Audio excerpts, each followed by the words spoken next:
Where are the low value men? Like, what are all the low value men up to during these trying times? Because the high value men, I know they're around. They won't shut the fuck up. Low value men, I have not heard a word out of. I'm starting to think I'm on their side. I think I want one of those. I want a low value man. They don't make podcasts. I haven't seen one low value man make a podcast. Do they not know how to use microphones? Maybe that's a good thing. That's hot. All right, I've never seen a man use a microphone for good. Until now, everybody buckle up. It's low value mail time with your host, Danny Polishchuk. What is happening, everybody? Welcome back to a very special episode of Low Value Mail. Sorry, I'm a fucking minute late. I was actually trying to figure out what was going on with this goddamn space. Not like outer space. Why's my head so big? Oh, it looks a little better there. Welcome, everyone. We have some bonus special content, although I don't know if we do, because currently this space is, I can't access it on my phone. It says space not available. And on the computer, it also says, looks like they're probably going to fire it up again. Oh, no. Well, they tried, but they were unsuccessful. Before we get started, joining us tonight on the regular show at 9 o'clock, we have none other than Ryan Bledsoe, everybody. If you don't know Ryan Bledsoe, he is the host of the Bledsoe Said So podcast. He's a UFO experiencer, researcher, and the son of Chris Bledsoe. I don't know if you're unfamiliar. Check out their stuff because it's pretty wild shit. It's pretty wild stuff. Hold on, I gotta move some stuff around here. But highly recommend checking it out if you do not know them. But we're gonna have them coming on at 9 p.m. If you are watching the show right now, if you are a listener, whoever you are, do me a favor, like the stream, the show, and subscribe. Especially if you're watching after the fact. Because there's about 25% of people who watch the show who are not subscribed to the channel. And it would help me out a lot if you guys the 25% of you who listen, just subscribe. Why wouldn't you? So I can't, 25% of you who listen, I can't really get a beat about what's going on with this space. I don't know if anybody's in it. It's even Twitter on desktop is kind of now working weird because of it. I mean, when people are like, "Oh, this is going to break the internet." It's going to break the internet. This is breaking Twitter. Twitter is not able to sustain this. Are there like overflow rooms for this or anything? I don't know. I don't really know. It's can't access it on the phone. Nope, my phone not working. Does anybody have access to it? Anybody? No? All right. Well, we're going to have Ryan joining us at 9 p.m. I guess in the meantime, while this gets figured out, I don't know if anybody knows of a link to somewhere where we can listen to this. I don't know if anybody Kluenberg says there's already 5+ million waiting to watch. You should be able to listen. We're not asking to participate. We're just trying to get in there. Let's see if anybody other streamers are able to. And so we are just waiting. No, I don't think anybody's able to get in. Except for those Krasenstein brothers, who are shows that they're watching. Participating? I don't know. You literally have to be in there 10 fucking seconds. No. Okay, so it doesn't seem like anybody's able to get in here. So, yeah. I mean, they should have expected, you would think, on the day that Donald Trump basically comes back to Twitter. Although he's not really back. He's not fully back, it seems like, because he still has his Truth Social stuff that he's got to keep going and whatnot. But He's like kind of back because he's posting a lot of campaigning nonsense. So that being said, what we will do is we'll open up the phone lines and we'll just do some open lines off the top while we wait for this. And if we can get it going. So phone lines are open, 1-888-949-2969.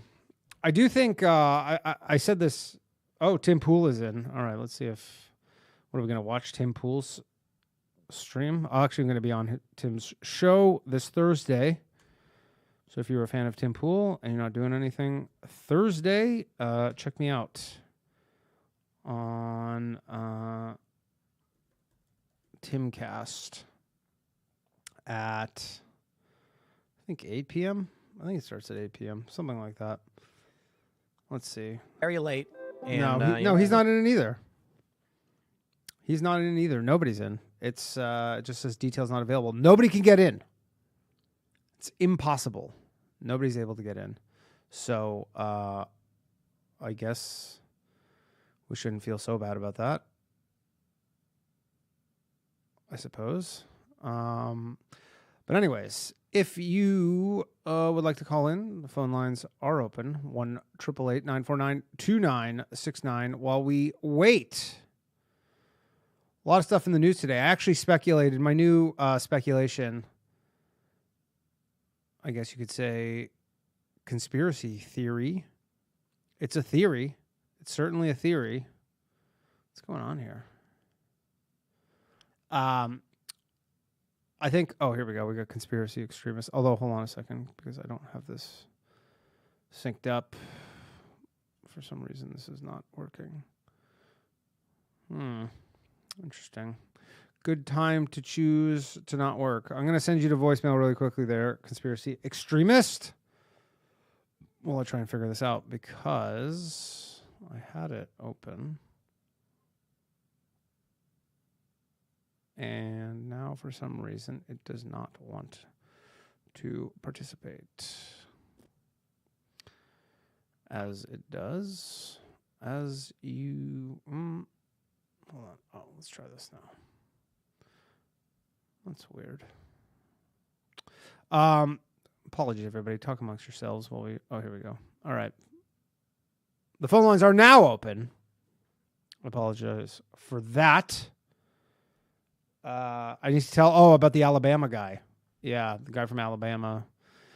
The paint the Capitol red, I believe. So this space is, it shows Elon Musk is in the space, so someone's watching it.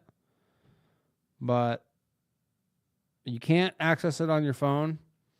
You cannot access it on a computer. But anyways, my current theory is that I think, and again, this is out there, but I think that it's going to be a redo of 2016, where everybody's going to think that Harris is big time in the lead because she's obviously moved up in the polls, and then they're going to lose on election day again, and then the left is going to go fucking bananas. Hello. What's up, Danny? Conspiracy extremist. How's it going, man? Going great, man. I'm eager to see what this whole Trump and Musk thing's all about. Well, I can't really get a beat on whether anybody's able to listen to it. They need more, I don't know, servers or something. They need something. Well, you remember when he had Ron DeSantis announce his running or whatever? Yeah, and it crashed then. Yeah. You would think they'd learn their lesson. Like, this is going to be way bigger than that. Well, this is, I mean, between him and, yeah.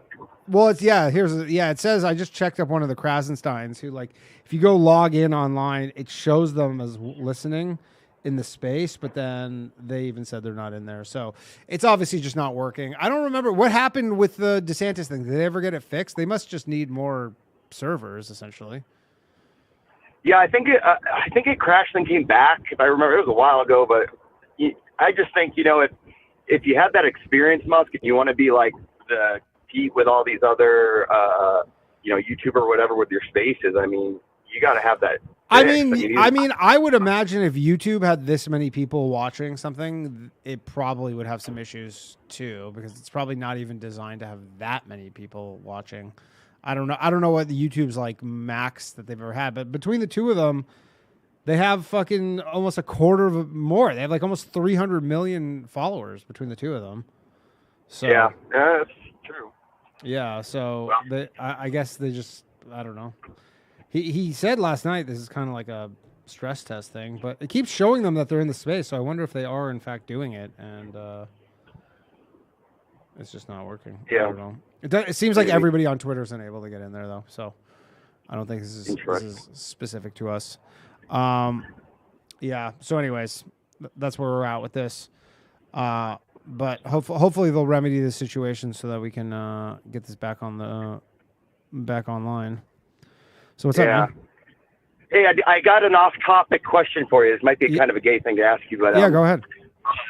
All right, so I want to try to do some stand-up. I'm probably gonna suck balls, but just like an open mic or something. And I'm trying to figure out. I don't know if I asked you, how do you what's your writing process to put a joke together? You ever watch Norm Macdonald's show? Yeah, I've seen his Norm Macdonald show, his podcast. The one they had with Adam Egget, and the whole deal is they ever have someone. He goes, "How do you come up with your material?" It's different for it's different for everybody. I would mostly just do stuff that you find funny. That's the main thing. I wouldn't try and but if you're at first you're gonna stink. There's no way around that.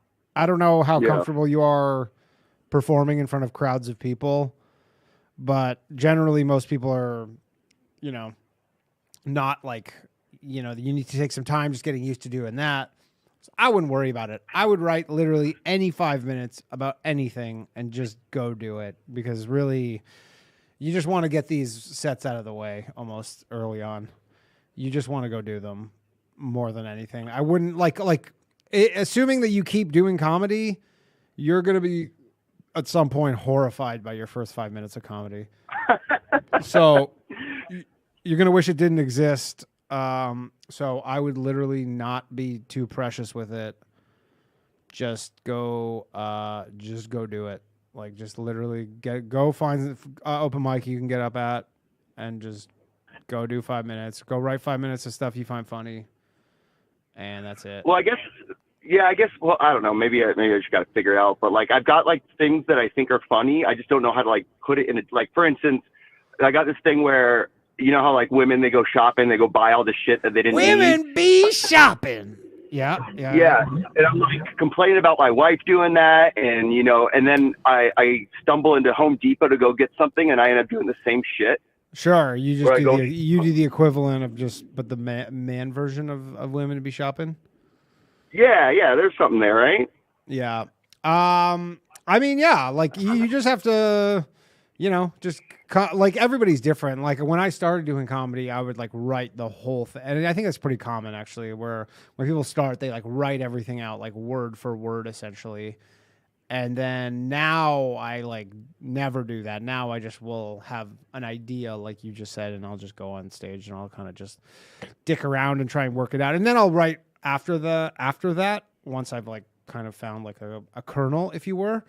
But at first, that's normally how I do it. But I would just not delay it. I would if it's something you're interested in, just go do it. It's not going to be that good.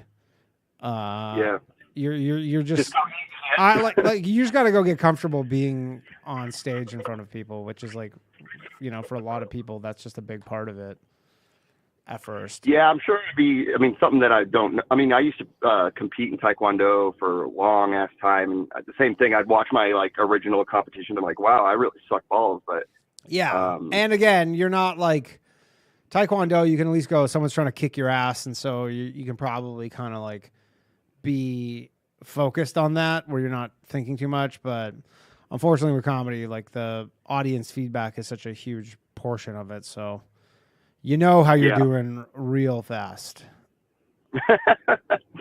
Well, fuck it, I'll just go try it and try to bullshit my way through it. And see how Yeah, like honestly, I would not think it out too much. I would just go do it. All right. So getting back to like the Trump thing, what have you seen all these like AI crowds and shit that people are posting? That I don't. I mean, I've seen the photo that's going around, and I saw Trump, and I honestly think it's reposting it is kind of to his detriment because it's just another thing people can kind of talk shit about. But I don't like.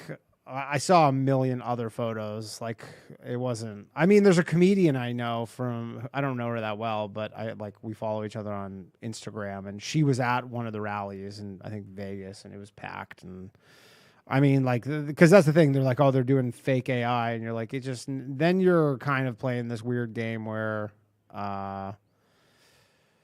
like, it's easily disproven, and then it just makes the Trump and Trump supporters look bad, in my opinion. No, you're right, it is. I think it is mostly bullshit because in Arizona, some of my wife's like Facebook people she knows. I don't use Facebook, but people she like knows from school or whatever. They've been posting pictures of them at Arizona recently. They had a Kamala rally, and they're posting pictures, and it's like packed, tons of people. It's crazy. Yeah. I mean, it's there's no question. Like the thing with the camera, Elon Musk just posted there appears to be a massive DDoS attack on X, working on shutting it down. Worst case, we will proceed with a smaller number of live listeners and post the conversation later. So they're actually blaming bad actors out there who are DDoSing them. I don't know what that is, denial of service or some shit. But so, anyways, they're saying it's not on their end. I don't know why they can't. I guess it's probably super expensive to set it up where like they can let every Twitter user access it. That you probably have to bring tons of servers online in order to do that. But that's too expensive for the richest man in the world. What? Well, it's still a business, and he still has investors and stuff, and it probably is like actually a lot of fucking money. So I don't know about. But yeah, the Kamala Harris thing, like anybody who's saying like, oh, she's fake crowds and AI, like they're just, in my opinion, kind of looking stupid. And Trump posting that shit is just making him look dumb and like old and out of touch, kind of. Like I'll assure you, the Harris campaign is loving people seeing seeing people post that shit. Yeah, I mean it's the people who like I guess fault like are. I mean, they don't care if it's Biden or her, right? I mean, they all switched on a dime. Well, and, I think people were pretty discouraged with the whole Biden thing, and I think people were not pumped about the idea of Biden and it seems, if you believe the polling, I mean, I don't know who posted this, but, you know, with the things with the betting markets, like that can be rigged for sure. Like, you know, and it is probably a smart thing to rig where you're just like, yo, we're just going to go put a bunch of money on Kamala Harris, move the betting markets to reflect that she's winning. And then people will be like, oh, she must be winning. Like that can be done. That can definitely be done. It's like manufacturing consent too, because whether you believe, you know, voting actually makes a difference. I mean, as long as they make it appear like she's popular, people aren't going to really, they'll just be like, oh, I guess you loved her. She won. Yeah, but I mean, again, like I've seen it firsthand from somebody who I actually follow. She's like, she was there. She was at the Vegas one, and it looked pretty fucking packed. And you know, again, they're doing the thing where, I mean, in my opinion, and they can't really, like the Republicans haven't figured out a way around the whole idea of like we're not trying to take all your abortions away, because if you ask a lot of just like, you know, younger women. Who, again, these people do go out and vote. Like, they will go out and vote. These women are like, yeah, they're trying to take our abortions, and they don't have a good message about them saying, like, no, we're not. So, well, they should. I mean... well, you're saying they should take their abortions? Like, they should just ban abortions? Well, but that's... I mean, you can say that. That is not a winning strategy. That is a guaranteed loser right there, because... It's like 80% of the country thinks you should be able to get some kind of abortion, or even more, 90% or some shit. So it's like if you're Yeah, gonna no, go, if you're gonna go with, hey, like we are taking your abortions, then that's you're done. You're yeah. I think they just need 100% more going to attraction. They need to go more. It needs to be more of a cultural mindset than policy. You know, just make it like it's like so taboo that no one like wants to. You know, you can't just say we're going to force you by making a law. I mean, yeah, you're right. That's what's going to turn people off. The way to approach the abortion issue, if you like, in what I believe is it. You know, it should be unthinkable. You need to persuade people's minds, not just be authoritarian about it necessarily. Yeah. I mean, I agree, but again, that's just that the abortion thing. If you're going to outright ban abortion, that is a losing issue, in my opinion. Yeah, you're going to lose if you like. You can be like, hey, we wanted to, you know, the Supreme Court, like state by state, and even still, the state by state thing. Like, I know many New York women who are like, they're going to take our abortions, even though that'll never happen in New York. They're just like, that's. Like, you know, elections a lot of times are just like about narratives, and the Democrats are winning big time on that, on kind of defining what the narrative is, because like the fact is that like people are believing it.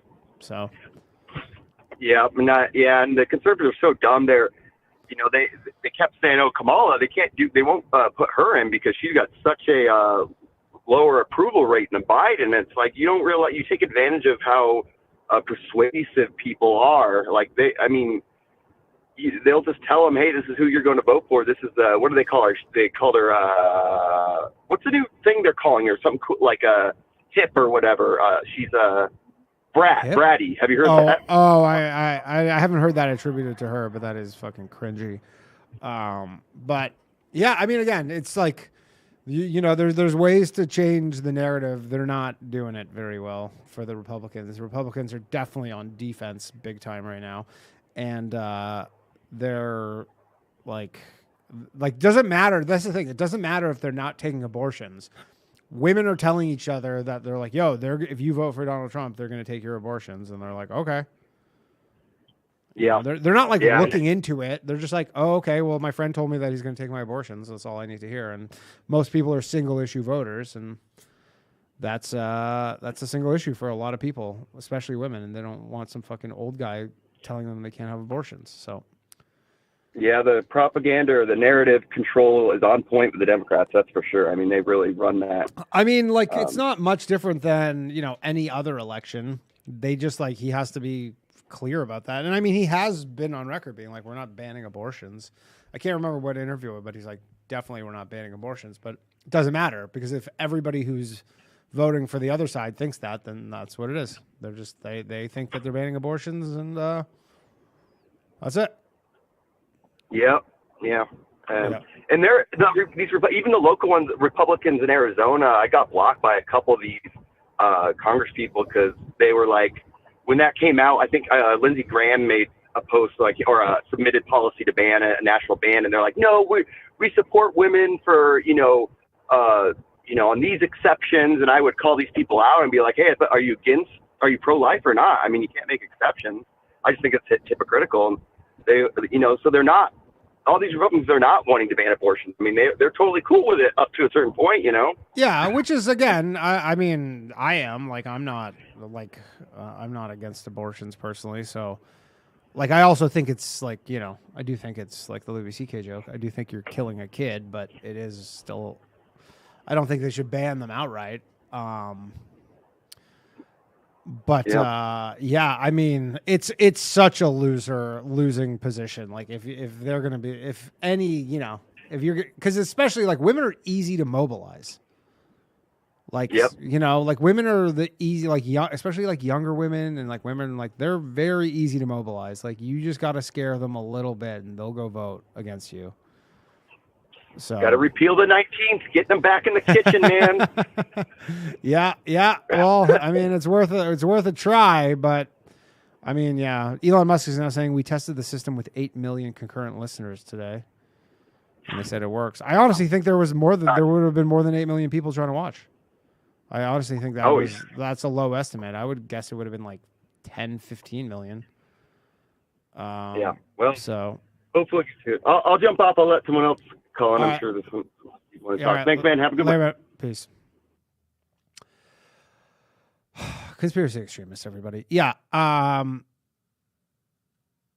That is, yeah. Reagan's gonna go goon. Later, man. Enjoy your goon sesh. Yeah, it's still not working. That's for sure. It's yeah,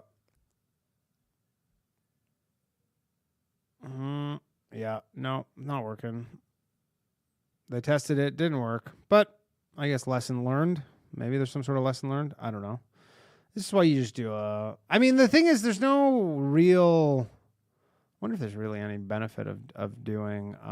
It says we will proceed with the smaller number of concurrent listeners at 8:30 Eastern, and then post the unedited audio immediately thereafter. So they're gonna go. Okay, let's take a call from Rafe. I tested Rafe. it, didn't work, but I guess lesson learned. What's happening? Yo, what's up, man? Yeah, so I guess it's not live yet because they're getting a fucking distributed denial of service. Well, that's what they're Attack. saying. I don't believe that. I don't know what. Like, I guess it's maybe. The I mean, a fucking retard could do a DDoS attack. You're just sending information to X, and it's too much for them to process at one time. Yeah, it's very easy to do. Yeah, I guess it's. I guess it's possible. I guess there's people who have the incentive to make sure it doesn't happen. But again, you're like, it's going to happen. Like, it's not like they're gonna stop it from happening. It just like might not be live, but he's still gonna. Even if he has to bust his fucking iPhone out and just record it and then post the video, like it's gonna get up. You're not like stopping it from happening. So that. Well, if he was really like serious and like Donald Trump's on a timeline, maybe not because it's kind of late, so he's kind of on his own time or whatever. Yeah, he's probably just chilling at Mar-a-Lago right now. Yeah, but I feel like if it's that important, just switch over and put it on YouTube. Well, you know? they don't want to do that because Elon, I know he's not going to do that. I know Elon owns it and everything and all that, but if it was really that fucking important and that, special. The problem is you say something on that and then YouTube removes it. You know, like YouTube basically goes like, "Hey, you broke our terms or some shit," and then the video gets removed. So but yeah, I know what you mean. You can put it on Rumble. Like, I'm sure Rumble would love to have that. I'm sure Rumble would have crashed similarly. Although apparently the quartering stream, I just saw something. His stream had 100K people watching. So fucking shit! I'm in. I gotta let you go. I'm in here. I got in. Go. I'm in. All right, later. All right. We made it in. I hit the button quick enough. Hold on. Let me, Can you guys hear this weird hold music? Bum, bum, bum, bum, bum.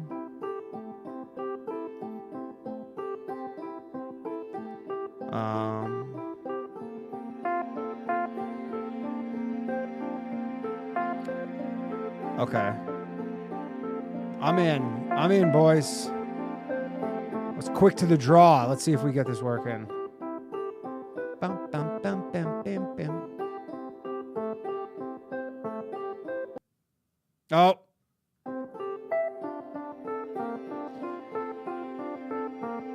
Good hold music. Solid hold music, I agree.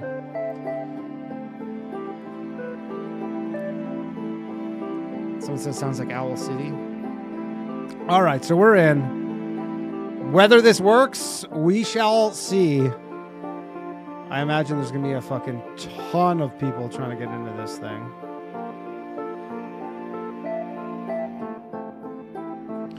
Oh, wait, no, hold on. Oh,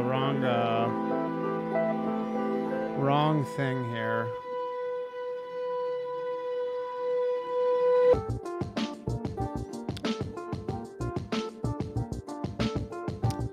Let's see, is this it? No.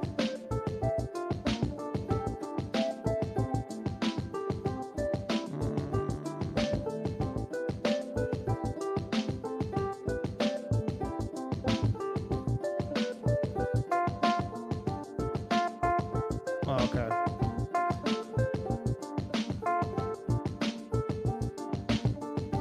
All right, this is it. Let's see. How many people we got in here right now? 100,000 comments. Is how many people are in here?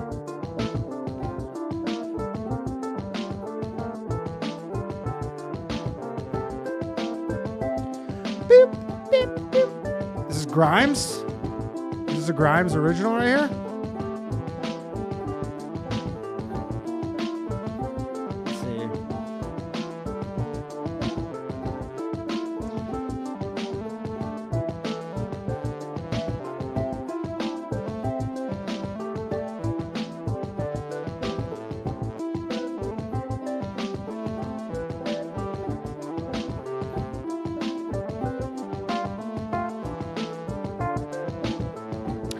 Boop, boop, boop, boop, boop, boop, boop, boop, boop.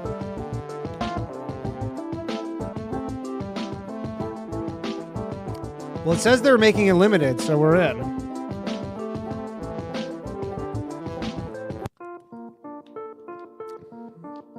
Question is it going to work? I'm going to put up a poll here.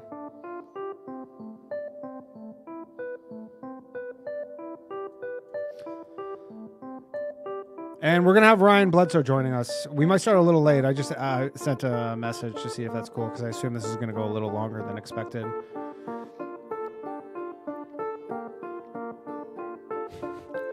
Bricks, Daddy, would you like some sausage? Very much, Daddy, would you like some sausage vibe here.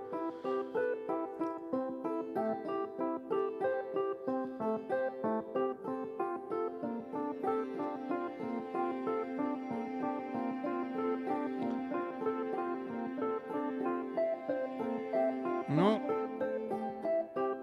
Boop, boop, boop, boop, boop, boop, boop, boop. Donald Trump's probably like, what is this shit? It's a terrible Donald Trump impersonation. Oh, it has to be a speaker. I imagine they're not going to have, not going to be opening this up to too many speakers, but.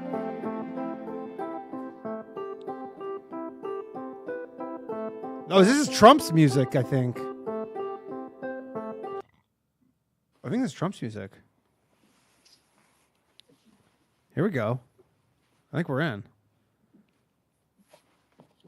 I just hear rustling. Just Trump taking a shit.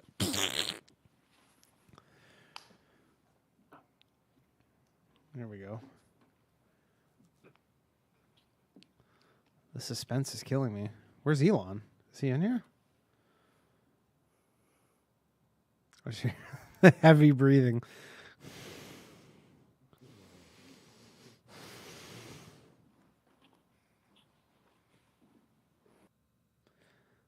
Oh, we lost him. Oh, he muted his shit. Where's Elon? Yeah, now we have like a boomer trying to be like, how does this thing work? All right, well, thanks for joining us. I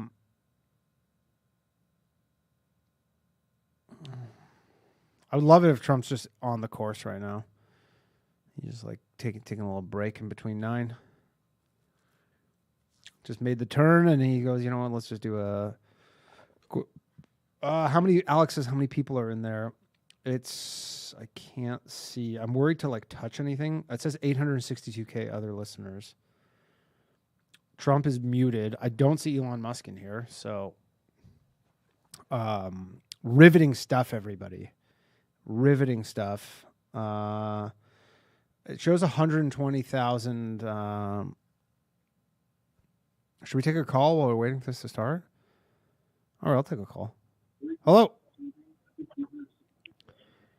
Hey. Yo, am what's I up? talking to you? You are on low value mail while we wait for Donald Trump to show up. Yes, sir. Who am I speaking with? What? Wait, am I on the show right now? You are on the show live, sir. Who am I speaking with? Yeah, you're on the show. We're just waiting for Trump to unmute his shit and finish taking a dump, I think. Hey, oh. All right, I get it now. Yeah. So I'm gonna have to let you go once he shows up. But my name's Marcus. How's it going, Marcus? It's going good. What's up, man? Uh, You trying to get into space too? Any luck? Actually, no, I'm not trying to go to space at all. No, That's not kind go of- to space, to get into this space with Elon Musk and Donald Trump on Twitter. No, I'm good, man. Oh, okay. Are you a Kamala supporter or Trump supporter or RFK Jr.?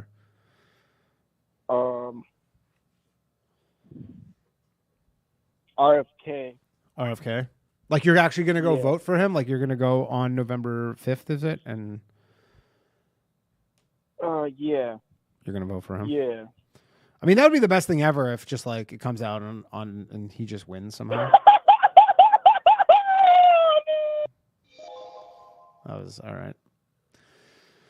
All right. Marcus, everybody.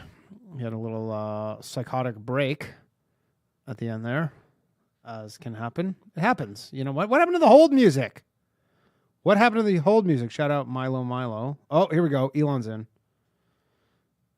Milo, I'll make you. I'll give you a wrench here, and so, consider joining the channel. You'll get access to after shows, exclusive after shows. Probably I'm gonna do crossing streams and female dating strategy only subscriber streams. So it's worth it. You can get for $1. You can help me out and help grow the channel. And we'll also I'm not going to pick up this call, whoever's calling from PA, just because I have a feeling it's going to start any moment now. So I'm going to close the phone lines for the moment, just to see how this goes. I assume it's going to start soon. Your patience is appreciated. Man, these fucking Coke Zero's giving me the burps. I know it's poison. I love it. I'm going to do those streams, Luke. Those streams are coming back. I told you, I just got to move. I'm moving in less than 2 weeks. Or no, I'm moving in 2 weeks, basically. Or no, 2 weeks as of Friday. 2 weeks as of Friday, and once I'm in and I'm set up, we're going to be doing all the streams again. Because there's just a real pain in the ass to do in my house. I live in like this, and this studio is like, like last week it took me an hour and a half to get here from the studio because there's subway issues. So it's just like it's not always easy for me to come into the studio to do a stream because I'm like, fuck it. It's like sometimes it'll be 2 hours plus of travel time. But once I can do it from my house, even though it sucks because where I'm moving, I didn't get fucked, but I'm gonna try and get Starlink actually. Although I don't know if I can get Starlink on a balcony. If anybody knows about that, if anybody has Starlink and they just use it on a balcony, let me know, because I want to do that. They said I can't put anything on, like affix anything to the balcony, but I might just put a Starlink satellite. Like I have like a decent amount of open sky, but it's in New Jersey. I'm in Hoboken, New Jersey. Chris in Dallas says, should I join the YouTube channel or Patreon? I can only join one. I would say Patreon only because, oh, Marcus is calling back. Fuck this guy. I would say join Patreon only because, but don't join Patreon from Apple because Patreon just announced today, but you can join the YouTube channel for $1. You can join Patreon. It's $5. So if you don't want to give $5, do the YouTube channel, join here. But like my other YouTube channel, at some point, I'm sure I will get fully demonetized, unfortunately, and then all subscribers will be gone. Patreon's a little more, but Patreon announced today that Apple is now taking a 30% share of all Patreon subscribers who sign up via iOS. So I guess do it. If you want to do Patreon, just do it from desktop or Android, because those folks at Apple are a bunch of Jews, and that's coming from me. So anyways, all right, well, we're waiting. We're patiently, anxiously, I would say, waiting. All right, hello everyone. Here we go. So my apologies for the late start. We unfortunately had a massive distributed denial of service attack against our servers, and saturated all of our data lines. Like basically hundreds of gigabits of data were saturated. We think we've overcome most of that. So it's now time to proceed. But as this massive attack illustrates, there's a lot of opposition to people just hearing what President Trump has to say. And but I'm honored to have this conversation. I want to emphasize it's a conversation, and it's really intended to just get a let's feel go. for what Donald Trump is just like in a conversation. It's hard to catch a vibe about someone if you just don't hear them talk in a normal way. And when there's an adversarial interview, like no one's themselves in an adversarial interview. So and this is really aimed at kind of open-minded, independent voters who just trying to make up their mind. So you can understand like what is what is it just like to have a conversation. So honored to Donald, great to speak. We had a great conversation yesterday. I think you could bet on as you mentioned yesterday. If we could just record that conversation and post it, it would have been. Well, why excellent. didn't you? And I hope we can have something like that today.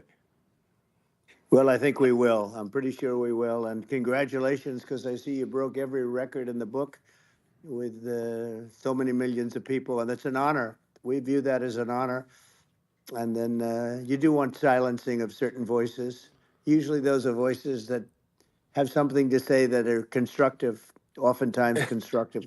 And so we have to consider it an honor. But congratulations on breaking every record in the book tonight. That's great. Well, thank you. Well, I mean, maybe we could start off with, the assassination attempt, which was an incredible thing. And I have to say that, your actions after that assassination attempt were inspiring. You, instead of shying away from things, instead of ducking down, you were pumping your fist in the air and saying, fight, fight, fight. And I think that's, the president of the United States represents America, and I think that is America. That is strength under fire, and so that's a big part of the reason why I was excited to endorse you as the president of the United States for having another term here. Is that was just incredibly inspiring. But I mean, what was it like for you? Not pleasant. I have to be honest. I said there was blood. I had more blood. I didn't know I had that much blood. The doctors later told me that the ear is a place that is a very bloody place. It's a bloody place. But in this case, it was probably the best alternative you could even think about, because it went at the right angle, and it was a hard hit. It was very. I guess you would say surreal, but it wasn't surreal. I was telling somebody you have instances like this, or like a lot less than this, where you feel it's a surreal situation. And I never felt that way. I knew immediately that it was a bullet. I knew immediately that it was at the ear. Yeah. And because it hit very hard, but hit the ear. And I also heard people shout, bullets, bullets, get down, because I moved down pretty nicely, pretty quickly, and we had bullets flying right over my head after I went down, so I'm glad I went down. The bigger miracle was that I was looking in the exact direction of the shooter, and so it hit me at an angle that was far less destructive than any other angle, so that was the miracle. That was, for those people that don't believe in God, I think we got to all start thinking about that. You have to... I'm a believer. Now I'm more of a believer, I think, and a lot of people have said that to me. A lot of great people have said that to me, actually. But it was amazing that I happened to be turned just at that perfect angle. And all because I put down a chart on immigration that showed that the numbers were so great. I love that chart even more maybe now. It's a sign. Maybe that's a sign, It's an immigration sign. You highlighted a serious issue, and at that moment, the bullet missed your, hit your ear, but missed your head. I mean, the amazing thing is that the sign, I said, bring down that sign on immigration, and it was literally about an eighth of a second where it would be good, and after that it was going to be a disaster, no matter which way you were facing. But it just had that perfect angle, which was exactly at this shooter. Very sad situation. Such a sad situation. As you know, we lost Sad. somebody that was great, Corey, Yeah. who, a firefighter, a great gentleman, a great trumper. He was just a fantastic family and a fantastic man. And a friend of mine came up, Elon, and said, "I'd like to give the family some kind of help." And I said, "That's great." He said, "Do you mind?" I said, "I don't mind at all." And he wrote out a check for $1 million, gave it to the wife. And, you know, she said, "This is really nice, but I'd rather have my husband back," which is a nice thing for Sure. somebody to say, to be honest. She's great. The family is great. And we raised a lot of Yeah. money for them and for two other gentlemen are unbelievable people also. They were hit really badly. They thought they were not going to make it, and they did. The doctors in the Butler area, I tell you, they were incredible. They saved the two. Best butlers. And they were really hit tough, both of them, equally. And we thought, Yeah. my first question was because I heard bullets flying over me. And I said, how many people were killed? Because we had a massive crowd there, a tremendous, Yeah. thousands and thousands of people. And there was no land. I mean, it was all people. So I said, how many people have been killed? Because I knew there were other shots being fired. Sure. And they said, we don't know yet, but some people have been badly hurt. And I have to give the Secret Service sniper, they call him, or sharpshooter, but sniper, Yeah. because he didn't know there was a problem. He's an extraordinary shot, obviously, and he didn't know there was a problem. And he was Yeah. able to pick it all out within 5 seconds. And he used one bullet from very far away, I guess probably about 400 yards. The shooter was 130, but he was on the he was on the opposite side of the field and the podium, and he saw the smoke and the flame from the gun, immediately recognized it, and immediately took a shot, and it was one perfect shot from very far away. And Perfect shot. if he didn't Yeah. do that, Elon, he would have. I mean, if he would have, a lot more people could have been Sure. badly hurt and killed. So Yeah, I have to absolutely. take my hat off to him, because that's also a surreal. You know, he's been with them for 23 years, and Yeah. he's never had anything like this. And all of a sudden he has to act, and it's a very tough thing to act and to be shooting somebody. But he saw the gun, saw the smoke, saw the flame from the gun, very far away. Obviously has very good eyes. He's got very good vision, which I Hope assume so. you Yeah. have to have in that particular work. But he took Absolutely. aim very quickly, and they say it was approximately 5 seconds from long range, Yeah. one bullet. If that didn't happen, because Yeah. the shooter had a lot of bullets, he had a lot of cartridges Sure. up there with him. So Well, could have been brave. I mean, that's clearly, he was very competent in taking that shot to stop the attempted assassination. But I mean, there does seem to be, I mean, some pretty significant failings elsewhere in the system. Like, there's just no way that, like, how on earth does a shooter get on a roof 130 yards away? That seems crazy. I think most people people are wondering how on earth could such a thing happen? Well, you know, I view it as two ways. There should have been nobody on the roof. There were people, Yeah. because there were so many tens of thousands of people there. There were people that were seeing him. And there was one woman with a red shirt and Right. Trump all over I it. saw And, the video. she's screaming, that guy's got a gun. You know, you saw it probably. Yeah. There's a No, I guy saw up the there videos. with a gun. I mean, it's like, I guess, I mean, for my part, and I think probably many members of the public are wondering, how the heck are, basically people wondering by pointing out there's a guy on the roof with a gun. Yeah. And they're seeing it, but somehow it's not being addressed. That does seem crazy. Well, they're going to learn from this. The communication between the local police, who sort of had an idea, and then ultimately a man lifted himself up to the roof, could barely do it because he was pulling himself up, and Yeah. he saw the man with the gun. The man with the gun pointed the gun at him. He thought he was probably going to get shot, but he was like pulling himself up, and because of that, he couldn't get to his gun. And he fell down, actually very badly hurt his leg, his ankle. I hear very badly, Okay. but he fell down.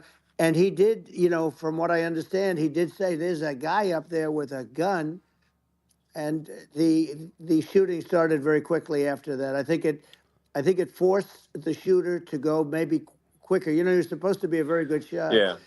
My sons, Don and Eric, they can't believe what happened, but they said from 130 yards, a bad shot would hit that target almost every time. They said it's like in golf, sinking a 2-foot putt. Yeah, it's not a tough shot. It's not a long shot. The Secret Service person had the long shot. He had triple the distance actually. So it was a terrible thing. It's hard. I have to say this about the Secret Service. When I went down, and I went down based on, I think they're screaming, but other people also, because people saw this happen. You had so many people. One of the miracles was that nobody ran. I mean, if a gun goes off, the crowd control people showed us this. When guns go off, and it does happen in stadiums at a soccer match or some kind of a match, everybody flees. They call it a stampede, like cattle. But everybody, and a lot of people get killed with those stampedes. We had more people than you'd have at, some of these matches or these games, and a lot of saliva. Nobody left. You had a small group behind us in the grandstand, and that was full. And you look at it as it was taking place, and normally they'd be running. They didn't leave. They saw that I was hurt. They saw a lot of blood, and they saw that I went down. And it's almost like they wanted to be with me. Well, out front, you had thousands, tens of thousands of people. As far as the eye could see, you had people in Butler, as far as the eye could see, and a lot of press too. There was many cameras on watching this. It's what makes it so different, because normally things happen that aren't good, but you never have a picture of it. Here we have all these cameras shooting it, so sort of amazing. But one of the interesting things was that you didn't have anybody flee. You didn't have anybody stampede. Sure. Nobody. And there were some people behind me. They stood up and they're looking like, I'll tell you, you want to have them in a foxhole with you. I want to meet some of those people because it's so different from what you heard. But so I was down. But the Secret Service guys, there were bullets flying right over my head. You could hear them go whizzing, and these guys came jumping on top of me, and a young lady, Kate. They moved so fast, and let me tell you, that took tremendous courage. Now, there was a lack of coordination. There was, obviously everybody understands that that building should have been covered. And I mean, that I think that, thing. like, I mean, looking at the aerial views, that building would be like the #1 spot for a sniper. I mean, it's like if you were to pick, like, what is the favorite place? So if the goal is to assassinate, what's your favorite spot? That building. The roof of that building would be #1. That would have been the spot. It's like you can ask for a better location. It's like no, that would have been the spot. What people think is when the local policeman, who, by the way, he really he did what he was supposed to do. He couldn't hold on any longer. And then when he got his head just peeking above, this guy standing there with a gun at his head, and when he fell down, again, hurt his ankle very badly, but he was making the calls. But what happened is the firing took place very soon. So what they think is that this guy ran to his site, which he had all planned out with the gun. He ran to the site and he started shooting fast, and maybe that's why he sort of missed. I mean, he got me, but it could have been barely. Could have been a much bigger problem. But he totally would have hit if you hadn't turned your head. So, like, there was it was a very near thing. It was a miracle. If I hadn't turned my head, I would not be talking to you right now. As much as I like you, exactly, I would not. I would not be talking. Maybe talking to me from another realm, perhaps. Yeah, that's right. We'd be talking from a different place. But it was a very terrible experience. The Butler Hospital, they did such a great job. The doctors were so good. Everybody was so good. There was a mistake. If somebody knew, because people were hearing that, there was just a bad feeling that somebody was around. You know that story now. It's been And if somebody could have said, because they've oftentimes said, like there'd be a lightning storm or something. Because I think over 300. I think I did a lot more than that, but we did a lot. And oftentimes they'll say, sir, could you wait 10 minutes, please? Sir, could you wait 20 minutes? There's a storm overhead or lightning or something, right? And that happens often. And this would have been a perfect time for that to have happened, but it didn't get coordinated. That was the problem. Well, it was your. I think your actions in the heat of fire, and like what I found admirable there was that you can't fake bravery under such circumstances. The courage is instinctual, or it is not. It's not a rehearsed action. And so I just want to say that I think a lot of people admire your courage under fire there. And Right. so Thank you very much. I appreciate it. I didn't think of it. I just wanted to get up, and I wanted to stand up. I wanted to let people know. I felt I was good when they were on top of me, covering me, actually, very much covering me, and very Very much bravely. covering him. But I wanted to get up. I said, I want to get up, and they wanted. They have everything there. They wanted stretcher. I didn't like the stretcher, and I knew I was hit in the ear, but I knew I wasn't hit anywhere else. They felt I was hit someplace else because it was such a lot of blood, and they were sure that I was hit someplace else. And they were saying, "Sir, you were hit in more than the ear." I said, "Nope, I was hit in the ear. I want to get up. Let me get up." And so I got up, and the crowd didn't know what to think. I mean, this was so many people, and you could see they were confused. They didn't know what to think. And I wanted to let them know I was okay. It was very important for me to let them know that. And they went wild. You've seen the after. They didn't go wild when I got up because they didn't know, was I alive? You really couldn't tell. When I stood up before the hand, before the fist in the air, they didn't know if I was alive. Nobody did. And when I put the fist up, they were just relieved and happy and thrilled, and the place went crazy. It was pretty amazing. It was a terrible thing, but it was incredibly moving. Yeah. Well, and I mean, speaking of the sort of slide that got you to turn that saved your life, really, was the illegal immigration slide. Maybe this, maybe this is worth talking about that. It was that slide saved you're your right. life. No, the illegal immigration saved my life. You're right, but it was, I had to be at that exact angle. I mean, that's a great one. saved by illegal immigration. The incredible thing, though, when you talk about the odds, you had to be exactly at that angle. But the incredible thing is that the chart, I used it less than 20% of the time. It was just a moment. It's always on my left, never my right. And it's always at the end of the speech. So here we have it. It's on the right, not the left. It's at the beginning, not the end. And even the people that put it up, they were unprepared. And they did a great job. They got it up immediately, fortunately. But I looked to the right, and the bullet came whizzing by, hitting my ear. So it was amazing. But when you think of the odds of that, and you know that normally you wouldn't use it. Normally I wouldn't have the thing, and then it would have been a very different story. It's very much, I say, an act of God. It's a miracle that it happened, and I'm honored by it. I'm honored by it. Honored by it. Well, what were you about to say about illegal immigration before you were rudely interrupted? Well, I was going to say how good the numbers were. By the way, we're going back to Butler, and we're going to go back in October. We're all set up, and the people are fantastic in Butler. It's a great area. These are incredible people.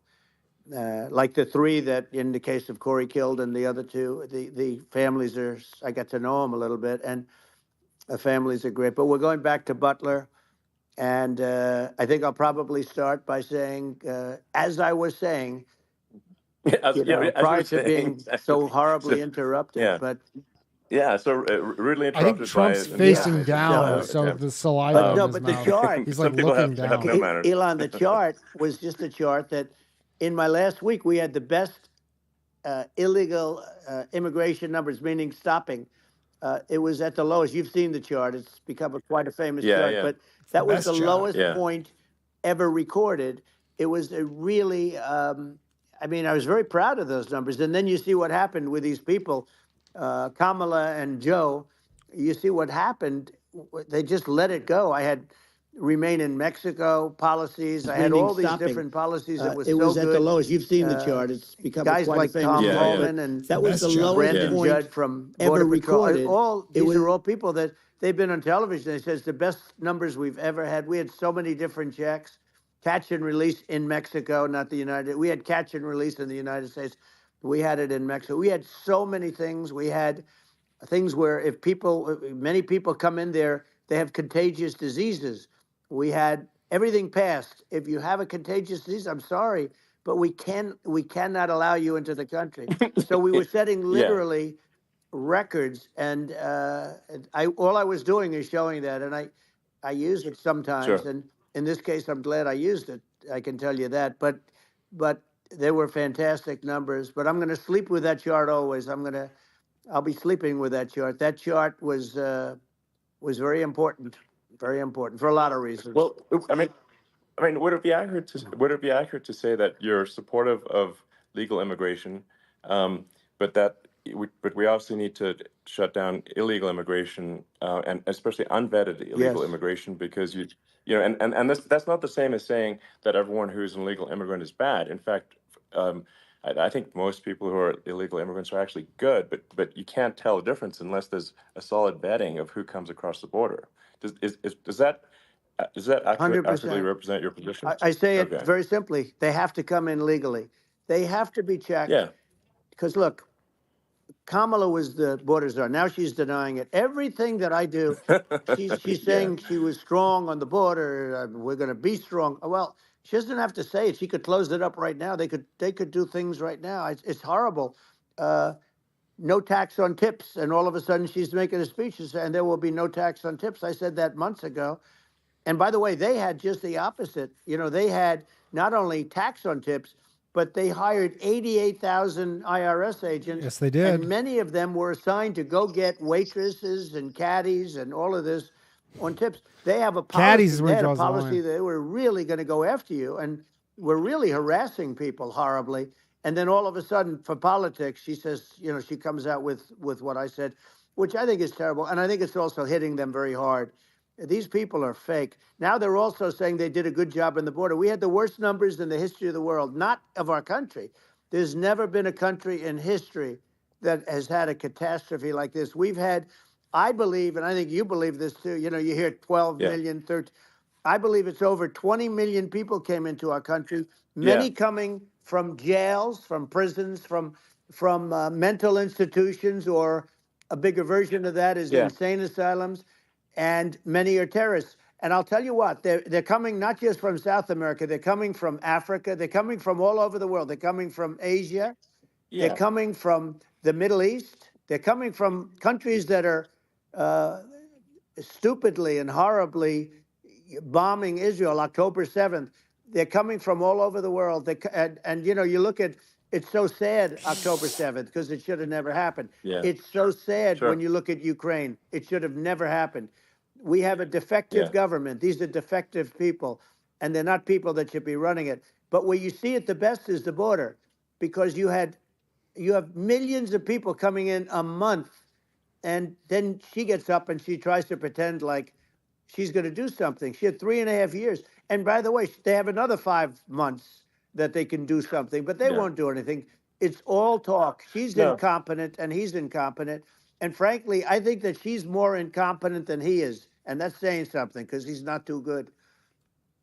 Yeah. No, I think it is essential to have a secure border.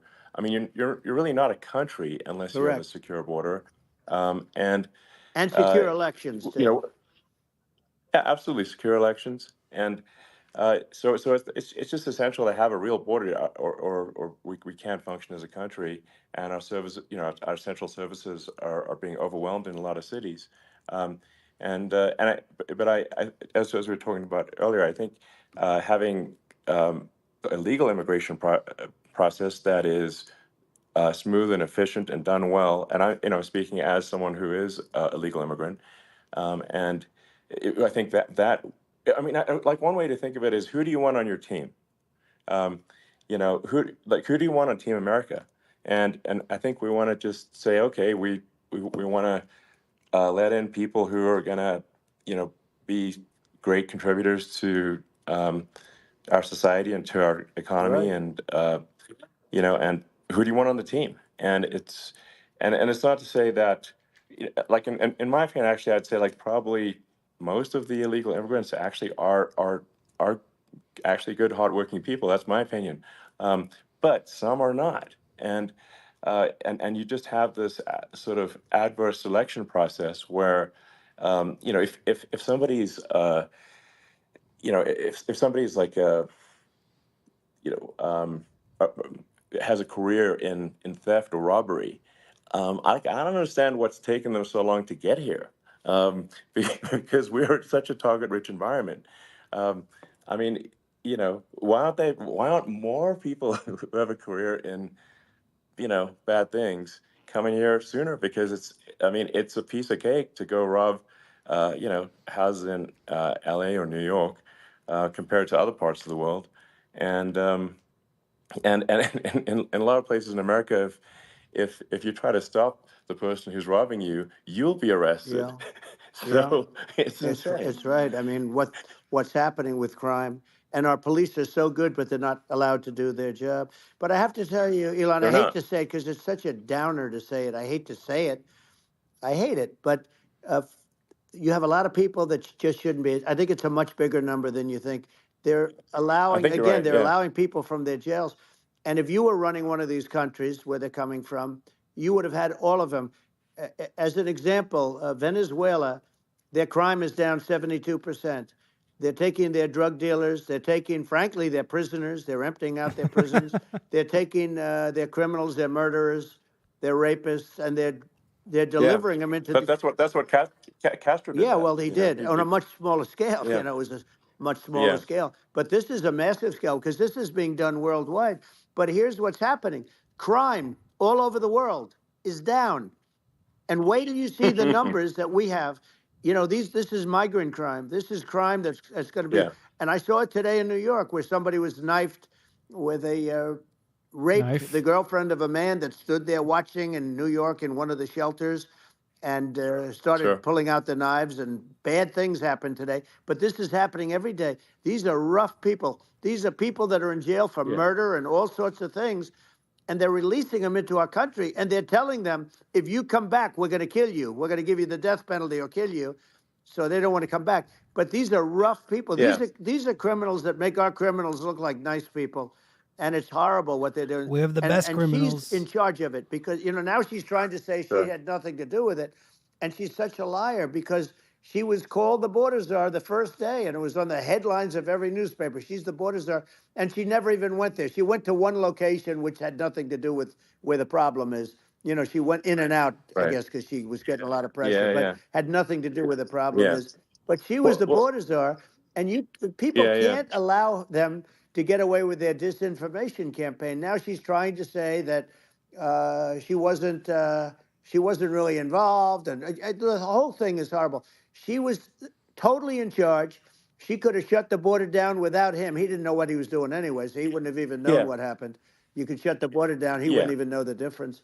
But the fact is that she was border czar. But if you don't have to call her Yes. that, the fact is you could just call her. She was in charge of the border, and the border was the worst Right. ever. It's simply not working. No, it's horrible. Whether it's a question of intention or competence, either way, we don't have a secure border, and we have people streaming over like it looks like a World War Z zombie apocalypse at times. And sometimes you got to sort of wonder, like, is it real or not? So because you see things, you're like, is it real? So I went to the border at Eagle Pass, and I saw for myself in Texas, and I was like, okay, it's real. I'm like seeing this in real time. I actually posted the video like just live. I just flew there one day and just to see, hey, is this made up or real? And I'm just seeing people stream across the border, and I have to say, at least the people that I saw did not look friendly. These are people can look at my video and say, hey, Yeah. these people look friendly. I don't look super friendly. So These are people that um, Elon would not be the same man if he had to walk across the street and look these people in the eye. These are rough people. These are really rough people coming across. And I know rough people. And these are people that we don't want in our country. And, you know, the caravans are coming in and they're putting, and who's doing this are the heads of the countries. And you would be doing Yeah. it, and so would I. And everyone would say, oh, what a terrible thing to say. The fact is, it's brilliant for them because they're taking all of their bad people, really bad people. And I hate to say this, the reason the numbers are much bigger than you would think is they're also taking their non-productive people. Now, these aren't people that will kill you. We have enough of them. But these are people that are non-productive. They are just not productive. I mean, for whatever reason, they're not workers or they don't want to work or whatever. And these countries are getting rid of non-productive people in the caravans in many cases. And they're also getting rid of their murderers and their drug dealers and the people that are really brutal people. And they're coming into our country at levels that have never been seen before. And I saw an ad just before I got on the air. I'm walking over here, and I saw an ad by Kamala saying how she is going to provide border security. Where has she been for 3.5 years? For 3.5 years, Yeah, no, no. we have 20 million people I think poured is in. It's a terrible I thing. think this, frankly, I think this is a fundamental existential issue for the United States. And if we have another 4 more years of open borders, and it's going to be even worse with another 4 more years, it's going to be even worse than it's been for the past 3.5 years. I'm not sure we've got a country. You don't left have a country at that left. point. Elon, if they get in, you will have 50 to 60 million people from all over the world, not South America only. You know, we think of South America, we think of Honduras and El Salvador, Guatemala, and Mexico, you know, the 4. But it's not that. It's everywhere. They're coming in from Yeah, everywhere. And I had to stay in yeah, I think Mexico. this is a super important Yeah. point. Like people, it's like basically when I went down there, I was like, well, where are people from? It's like almost no one was from Mexico. To No, be clear. Mexico less, It's than just the the border. others. It's just the border with Mexico, but the people coming in, it's Earth, the rest of Earth, and America is only about 4 or 5% of the population of Earth. It would only take a few percent of the rest of Earth to overwhelm everything in the We're US. already overwhelmed, Elon. We're overwhelmed. You had to see the news tonight about New York, and I love that place. And what they're doing to it is horrible. What they're doing to it, and all the courts do is they try and focus on Trump. Okay, let's focus on Trump, who did nothing wrong. I complain about a rigged election. Elon, what's happened is unbelievable. You have from Africa. From the Congo, they're coming from the Congo, and 22 people came in from the Congo recently, and they're murderers, and they drop them. They drop them. They take them out of jails, which is very expensive, to maintain the jails. Although they don't do too much maintaining, I can tell you. But they take them out of jails, prisons. They take them out, and they bring them to the United States. They deposit them in the United States and say, "Don't ever come back, or you're going to be executed." And they don't want to come back. But they won't come back. Sure. But they're coming from Africa. They're coming from Asia. They're coming from the Middle East. They're coming from South America. Well, just They're Earth, coming from rest everywhere. of Earth, basically. And there are a lot of Yeah, really everywhere on bad Earth. ones. It's just an everywhere on Earth thing, and it's just not possible for the United States to absorb everyone from Earth or even a few percent of the rest of Earth. It's just not possible. So Well, Elon, we're going to have to finish this up. We're going to have the largest deportation in history of this country, and we have no choice. Otherwise, we're going to have a country. What they've done to our country. Think of it, with in Venezuela and in some of these other countries, crime is down 50, 60, 70, 80%. And you would be the same. You would have. Yeah. I'll tell you what. Venezuela has not gotten rid of all of them. They've gotten rid of about 70% of their really bad people. Their jails are about 50% put into the United States. Same with other countries. Sure. Some are 30%. Some are at 50%. They're all different. But the bottom line is they're all going to be at 100%. Why wouldn't you put 100% of it? And they're doing it right now while this third-rate phony candidate. Don't forget, I beat Biden. He failed in the debate miserably. And, some people said, oh, gee, it's too bad. It's too bad he did so badly, or I did well in the debate. The first night they said, wow, one of the people at CNN said that was the greatest debate performance I've ever witnessed. And then 2 days later, they didn't talk about that. They just said he was bad. But that's okay. That's the way I get treated, and I don't mind that at all. What I can tell you is this. We cannot have a Democrat. We cannot have her. She's incompetent. She's as bad as Biden in a different. Look, she hasn't done an interview since this whole scam started. And say what you want. This was a coup. This was a coup of a president of the United States. He didn't want to leave, and they said we can do it the nice way or we can do it the hard way. Yeah, no, I mean, they just took him out back behind the shed and basically shot him. What they did with this guy, and I'm no fan of his, and he was a horrible president, the worst president in history. And one of the reasons he was so bad, first of all, the Israeli attack would have never happened. Russia would never have attacked Ukraine, and we'd have no inflation. And we wouldn't have had the Afghanistan mess, if you think of it. Well, and we wouldn't have had Afghanistan. But we think of it. You take a few of those events away, and we have a different world. We would also have inflation was caused by oil. Yeah, no. I think you're making an excellent point here, which is that when other countries can, that are thinking about invading or doing bad things, when they're thinking about that, they're thinking about, okay, what's the American president going to do, and do they fear the American president, or is there someone they do not respect and do not fear? And I think they would. They rightfully be. I mean, look at that the footage of the assassination. They're like, okay, President Trump is like, don't mess with me. I mean, that's like. Whereas I think people are not going to be, and they obviously have not been at all intimidated by Biden, and they certainly will not be intimidated by Kamala. And you have to really think of that in the context of global security. That if the American president is someone that, like, evil dictators are scared of, that makes a huge difference to the security of the world. So I had a good relationship with Putin, despite the Russia hoax that lasted for over 2 years. Just a hoax created by Hillary Clinton and Adam Shifty Schiff, some just bad people, just sick people, frankly. I mean, Schiff is a sick person. He's going to end up probably being a senator. It's hard to believe. The whole thing is hard to believe. But, they put our country in danger with that stuff, too. They actually, when they make up stories, and you have to fight your way out of it for a long time. But I know Putin very well. I got along with him very well. He respected me, and it's just one of those things. And we would talk a lot about Ukraine. It was the apple of his eye. But I said, don't ever do it. Don't ever do it. I shut down Nord Stream 2. That was the big oil pipeline, the biggest pipeline in the world going all over Europe. I shut it down.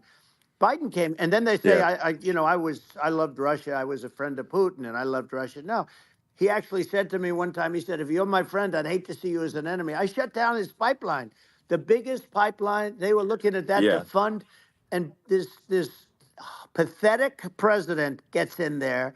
And the first thing he did, one of the early things he did, is he shut down Keystone XL pipeline, which is our pipeline that would have employed 48,000 people, pipeline workers, shuts it down. That was, a massive job that Obama refused to allow. Yeah. I allowed it in my first week because it was jobs and it moved oil. And by the way, in a much more environmentally friendly way. It's underground. It's not a truck that catches on fire or a train that catches on fire. But think of it. He shut down the XL pipeline, the Keystone XL pipeline. Yeah. He shuts that down, and he approves the Russian pipeline. Yeah, it doesn't make any sense. It's like, it's inconsistent. Certainly, but I mean, I think it's just worth emphasizing, to listeners, the immense importance of whether the United States president is intimidating or not intimidating, and how much that matters to global security, because there's some real tough characters out there, and if they don't think the American president is tough, they will do what they want to do. I know every one of them. And that puts the whole world in danger. Elon, I know every one of them, and I know them well. I know Putin, I know President Xi, I know Kim Jong-un of North Korea. I know every one of them. And let me tell you, people will say, oh, this is terrible. He said, I'm not saying anything good or bad. They're at the top of their game. They're tough, they're smart, they're vicious, and they're going to protect their country, whether they love their country. They probably do. It's just a different form of love, but they're going to protect their country. But these are tough people at the top of their game. And when they see a Kamala or when they see Biden, Sleepy Joe, they can't even believe it. They can't believe this happened. All the stuff that you're seeing now, all the horror that you look at Israel, they're all waiting for an attack from Iran. Iran would not be attacking, believe me. You know, when I was there, and I say it with respect, because I think we would have been good with Iran. I don't want to do anything bad to Iran, but they knew not to mess around. Iran was broke because I told China, if you buy from Iran oil, it's all about the oil. That's where the money is. But if you buy oil from Iran, you're not going to do any business with the United States. And I meant it. And they said, we'll pass. They didn't buy oil. Other countries, likewise. Sure. You want to buy, you're not doing business with the United States. And they were at a point where they had no money for Hamas. They had no money for Hezbollah. They had no money for any of these instruments of terror. And it was amazing. In fact, there were articles when I was leaving, which is hard to believe, actually, especially when you look at what's happened to our country. Our country is so bad right now. It's such a different place. We were respected. Think of it. 4 years ago, we were so respected to a point where when I said don't buy oil, they didn't buy oil. But they had no money, and Israel would have never been attacked. Zero chance. And again, I said to Vladimir Putin, I said, don't do it. You can't do it, Vladimir. You do it, it's going to be a bad day. You cannot do it. It's kind of just saying all the same shit he always says. I told him things that what I do, and he said, no way. And I said, way. And you know, it's the last time we ever had the conversation. He would never have done. I got along well with him. I hope to get along well with him again. You know, getting along well with them is a good thing, not a bad thing. I got along well with Kim Jong-un. When I met with President Obama just before entering, you know, it's a sort of a ritual. And I sat down with him and we talked. It was supposed to be for a very short period of time. It turned out to be a long period of time. I said, what's the biggest problem? He said, North Korea. I had that problem worked out very quickly. It was nasty at the beginning with Rocket Man and, you know, all the different things. Yeah. But all of a sudden I got a call. Those were some epic tweets, by the way. Yeah, they were. No, they were epic everything. He said that he has a red button on his desk. I said, I have a red button on my desk too, but my red button is much bigger and my red button works. And then I called him Little Rocket Man of Little Rocket Man. Anyway, here's the bottom line. All of a sudden I got a call from him. And they said they want to meet. They want to meet me. And we met, as you remember, we met in Singapore. We met also in Vietnam. And I got along with them great. We were in no danger. But President Obama thought we were going to end up in a war, a nuclear war with him. And let me tell you, he's got a lot of nuclear stuff, too. Exactly. He's got plenty of nuclear. He can do plenty of damage. Yes, I mean, it's because, you know, I mean, people like Kim Jong-un, they respond to strength, not weakness. Well, he and I had a good relationship. Remember I met him and we walked onto his land. Nobody ever walked onto his land before. I walked onto. I wouldn't say. Let's bring up Secret Service again. I wouldn't say they were thrilled when I did that. I walked onto his land, and it was an amazing period. But we were not in danger with him because of me. You know, I always say that we have enemies on the outside and we have enemies on the inside. We have some really bad people in our government and people that are controlling of the people. I mean, I'd mention names, but I really don't want to give them the credit. But we have some really bad, and I say they're more dangerous than Russia and China. If you have a smart president, a president that gets it, we are not in danger from those countries because they need us and they need our help. I mean, we forced Obama, if you think about it, Obama and Biden, and Bush to a certain extent, in all fairness, forced Russia and China together. And if you're a history student, the first thing you learn is you cannot let Russia and China align. But then they also got, if you take a look, Iran, and they have North Korea. That's, you know, they call it the axis of evil. In the old days, you had the axis of evil. Here we have a modern day axis of evil. These are powerful countries, very heavy nuclear, which is the biggest threat. Yeah. You know, the biggest threat is not global warming, where the ocean's going to rise 1/8 of an inch over the next 400 years. And you'll have more oceanfront property, right? The biggest threat is not that. The biggest threat is nuclear warming. because we have 5 countries Well, now that yeah. have significant nuclear power, and we have to not allow anything to happen with stupid people like Biden. You know, Biden did something with Russia.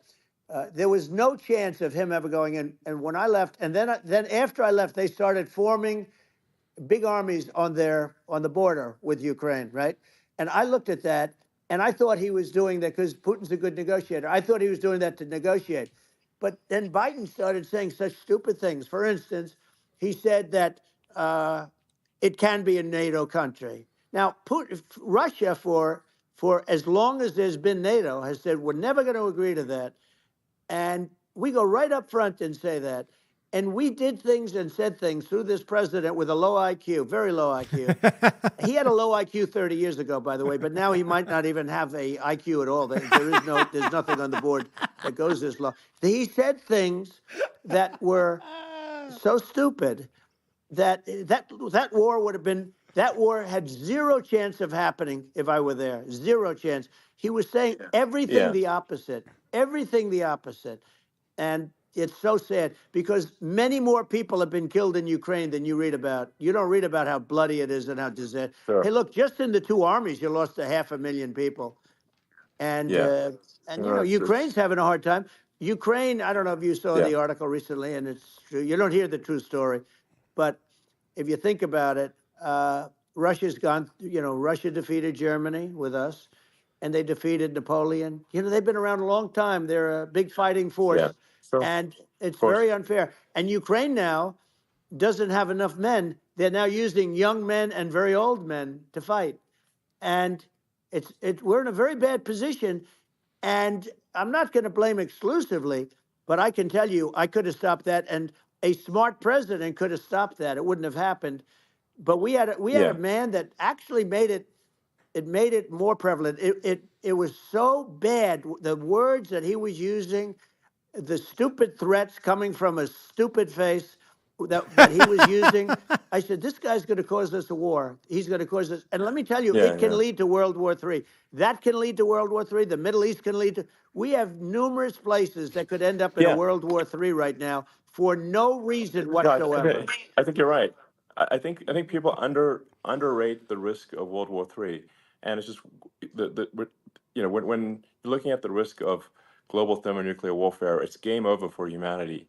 And, it's something that people have, I think, after the end of the Cold War, people have become complacent about, but they actually have forgotten that there are currently a lot of nuclear missiles that have targeting parameters for the United States from 100%. Other countries. And one of the things we're going to do is we're going to build an Iron Dome over us. Israel has it.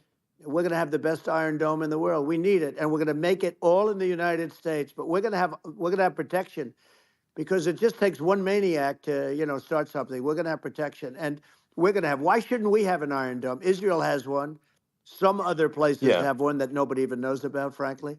But Israel has it. We're going to have an Iron Dome. But with all of that being said, to me that's so important, the most important. But with all of that being said, the election's coming up, and the people want to hear about the economy and the fact that they can't buy groceries because they don't have enough money to buy groceries. The inflation has killed them. Food prices are up 50, 60, even 100% in some cases. And this stupid administration allowed this to happen, and it's a shame. And that's the thing that people most care about, in my opinion. They care about the border a lot. And we discussed the border at great length. It's nice to have a forum like this where I can discuss something at length. And by the way, you think Biden could do this interview? Do you think that Kamala could do this interview? They would take a pass on you. No, they could not. So they don't need Elon. They don't need Elon screaming out questions. It's pretty sad when you think that somebody that does this for a living can't answer a question or is afraid to do an interview. And in her case, with a very friendly interview, she's got all friendly interviewers.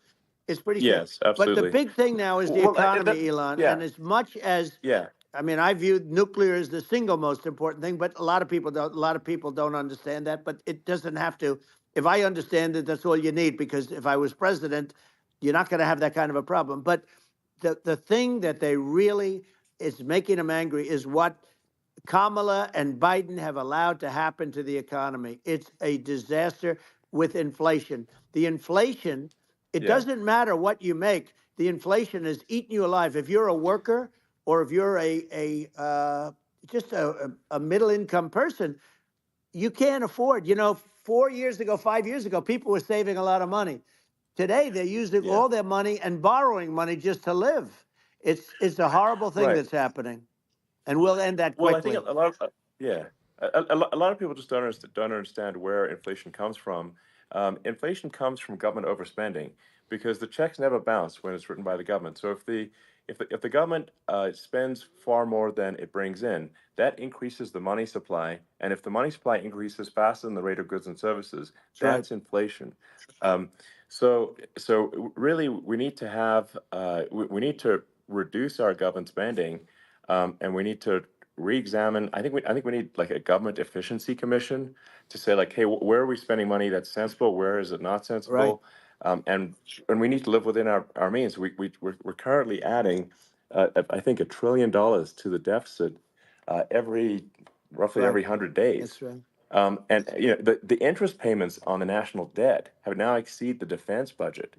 It's on the order of $1 trillion. It's interest. And it keeps I growing. rebuilt our military, largely rebuilt our military, did a great job on it, which was so important. We had jets, we had fighters that were, and bombers that were 70 years old. And we did a great job in that. Then we gave 85 billion of it back to Afghanistan, if you can believe it. We gave them 85 billion. They're one of the largest sellers of military equipment in the world. They're selling what we gave them.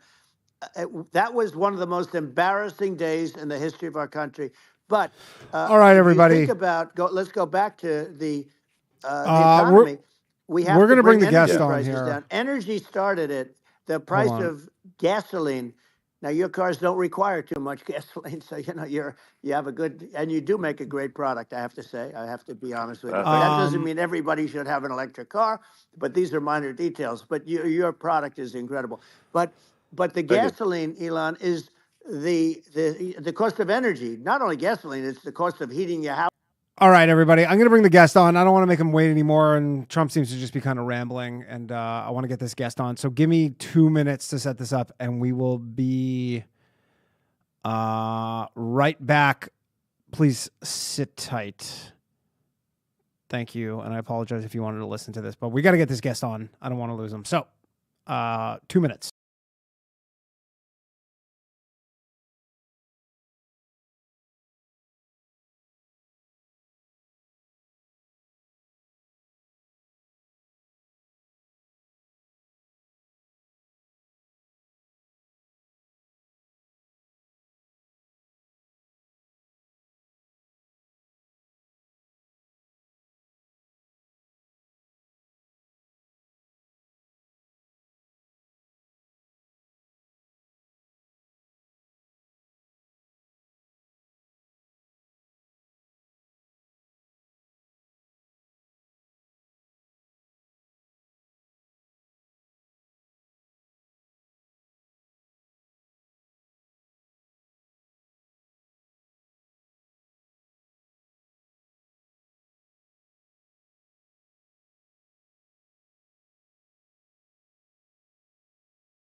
All right, everybody. We are back. One moment, please, because I couldn't fucking do this before. All right, Ryan Bledsoe, what's up, man? How you doing? Thank you for waiting. I apologize to everybody who was waiting for you. I know some people are annoyed about this whole Trump thing, but he ended up, the whole deal with it was Trump was like, oh, we're going to get a real normal conversation with him. And then it was literally just all the same shit that he always talks about. So thank you for coming on. I've been listening to a lot of your shit all day, getting prepared for this, and pretty wild that shit. So I guess just to start, for people who maybe don't know who you are, could you just kind of give a little brief introduction? Sure. Thanks for having me, by the way. I appreciate that. And so my name is Ryan Bledsoe, and my father is Chris Bledsoe. We are kind of well known in the paranormal, supernatural space for seeing UFOs and having very intense entity encounters since 2007. 2008, the first documentary came out about us on the Discovery Channel. And then shortly after that, NASA and the CIA was kind of like knocking on our door and trying to secure a place in our lives to study us and investigate us, and still to this day, in 2024. So it's been almost 20 years at this point. And so what was it was your father who had initially this encounter? Yep, my father and my brother. And so what is that? Because I was looking at your Twitter today, and you guys did some event where you were like, I guess it's like these orbs or whatever, these like red orbs. And so I mean, I personally like kind of was curious about it, just because, like, how often do you guys see these things? Like, this wasn't like a one-off thing, right? Right. That's correct. And that just depends. That depends on how often, we go out and look.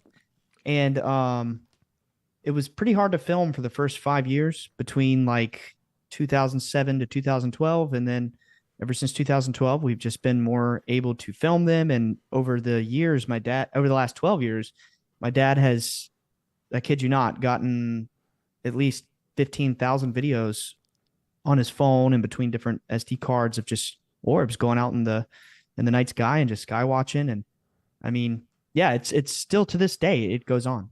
And so are they like specifically located? Because it seems like you just set up and you're like, we're just going to go watch them, and then they kind of show up, right?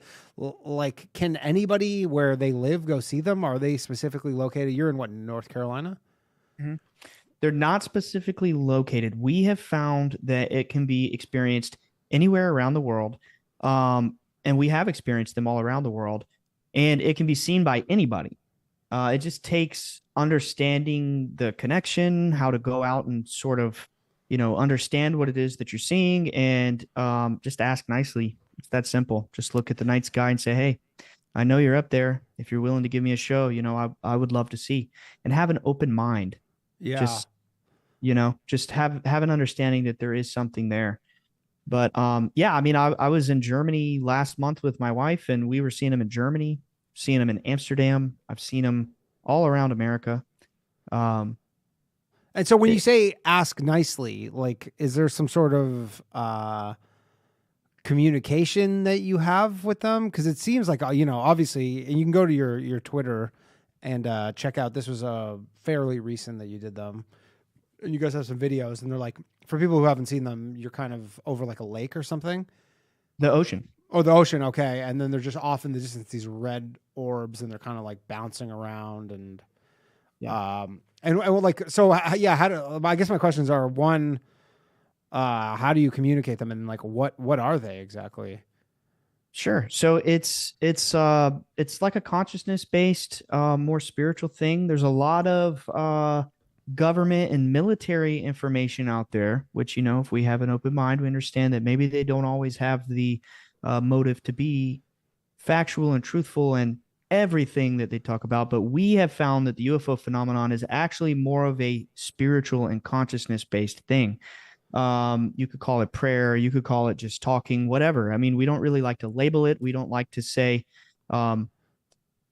exactly that we know the answers, but what we have found in the last 17 years is that if you go outside in the night sky, if you humble yourself, you open your mind and you understand that there is something out there. Maybe it's interdimensional. Maybe they're beings of a higher frequency that we just can't see with the human eyes unless they dim their frequency. I don't care how, people want to try to understand it. Just know that it's there. And we just say, hey, I would love to see something. If you'd be willing to just give us a little show. And 9 times out of 10, that is the process that we follow in order to see these orbs. Now, what we believe that they are spiritual entities from another world. We believe that they, based on observation, right? Based on observation from the last 17 years of having these experiences and encounters, just the crazy things we've seen them do. It's very clear that they can pop in and pop out wherever they want. They can walk through walls. They can knock stuff over, basically do whatever they want to do. Surely they're not, in a spinning metal ship and getting down from the sky, landing in our yard and stepping out like you see in the movies. That's not what we've been experiencing.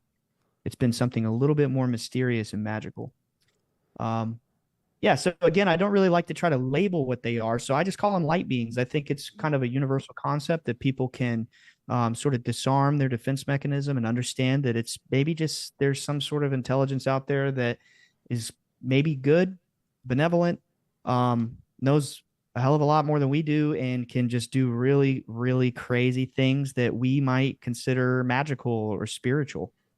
And so are you able to, like, if someone hasn't been in contact with you specifically, like have people been able to actually see these things on their own? Just kind of like, are you able to kind of explain to them how they can go ahead and, I guess, conjure them? I don't know what the word would be there, but. Absolutely. Yes. And I do want to remind people that if this sounds like a strange subject, if you think really hard about it, there probably are dozens and dozens of historical texts from cultures around the world talking about a similar phenomenon. So, it's not that much of a stretch to believe that people have been talking about this kind of concept for eons. But yes, something that we have definitely experienced is lots and lots and lots of messages over the last 17 years since we started this thing. Maybe 16, because it was about a year before we went public, but so many thousands of emails or, direct messages on social media saying, I took your advice. I heard this interview you did, or watched one of your documentaries, or, heard your podcast and did the steps that you do and went out and I saw something. And lots of people have seen things. It's not because of us. It's just because we all are inherently beings with an immortal consciousness, in my opinion, from what I've come to understand. We all are special beings with a immortal consciousness, and we all have this connection to whatever is out there around us that we can't sense with our physical senses. I like to think of it as the spirit world. People could say it's the quantum world, whatever. I don't give a fuck. There's something there. Yeah. We're all connected to this thing. We all can experience this kind of thing. We all can have psychic perception, whatever. Sure. And so, do you like speak with them? Like, are you able, because you kind of, it seems like, I would say speak to. Or speak to. Do they communicate with you in any way? Me personally, no. I have not had a conscious experience where I'm seeing one face to face, and I've had some sort of. Your father has, though. Yes. And he still does. I mean, that particularly has only happened like 3 times where, one of these orbs just kind of turned into like a full-blown entity and just started, communicating to him. That's a very rare phenomenon. But when we say communicate, let me break it down. So we go outside and we, again, to anybody that is just hearing about this for the first time, we have a few different TV appearances out where you can catch up on this stuff later. Amazing History Channel episode we did last year called Beyond Skinwalker Ranch, episode 8, it's the first season finale. Go watch that. You'll see what we're talking about when we say we communicate, right? So we go outside. Maybe, for example, my dad's like, maybe I shouldn't write this book that people are encouraging me to write. Okay, so he goes outside. He has this connection with this phenomenon that he's seen so many times, So he says, okay, I'm thinking about writing a book. Should I do this? They start to flash. They start to appear. So we've just come to understand that you can communicate in this way. It's not that they come down and they just, have a full-blown conversation, but I would say, there is some form of communication happening when they're, blinking in response to questions you're asking them and appearing when you ask them to, and especially in front of crowds of 75 people, which is the video you're referring to on my Twitter. We've kind of been getting into trying to build up to bigger mass sightings, so. Yeah. And what distance do you usually like? Are they up close? Because the ones from your video, it seemed like they were a bit in the distance, but like, does that vary? Like, are they sometimes much closer? It varies. Yes. Sometimes we've seen them really far away. Like obviously what you would think is a star, and then they might, streak across the sky or turn and blink out or do something. Sometimes I've seen them in my bedroom, while I'm laying in bed at night. Sometimes I've seen them in the house. And several other members of my family have seen them in the house, and other people. I mean, I've gotten lots of messages from people who follow our channels and such, and they see them in the house or they see them in the room or whatever. It's not, I want to make this clear that these lights that we're seeing are not ships, right? They're just like pure energy, something closer to that. Yes, they are an entity of some sort of higher level of consciousness far beyond our comprehension, that when they interact in our silly little primitive material world, our human brain goes, what the fuck was that? It's magic, right? But to them, it's their dimension that they come from. It's normal. They can interact with our dimension in a way that completely baffles our mind. But, to them, it's, they show in, it's like, let's do a little magic trick and, blow this little person's mind and flash of light. And we're like, what the fuck, but they're just beings on another plane, beyond our comprehension. They're not ships. It's not like there's not like people on it's not like the conventional kind of flying saucer with a bunch of people on board.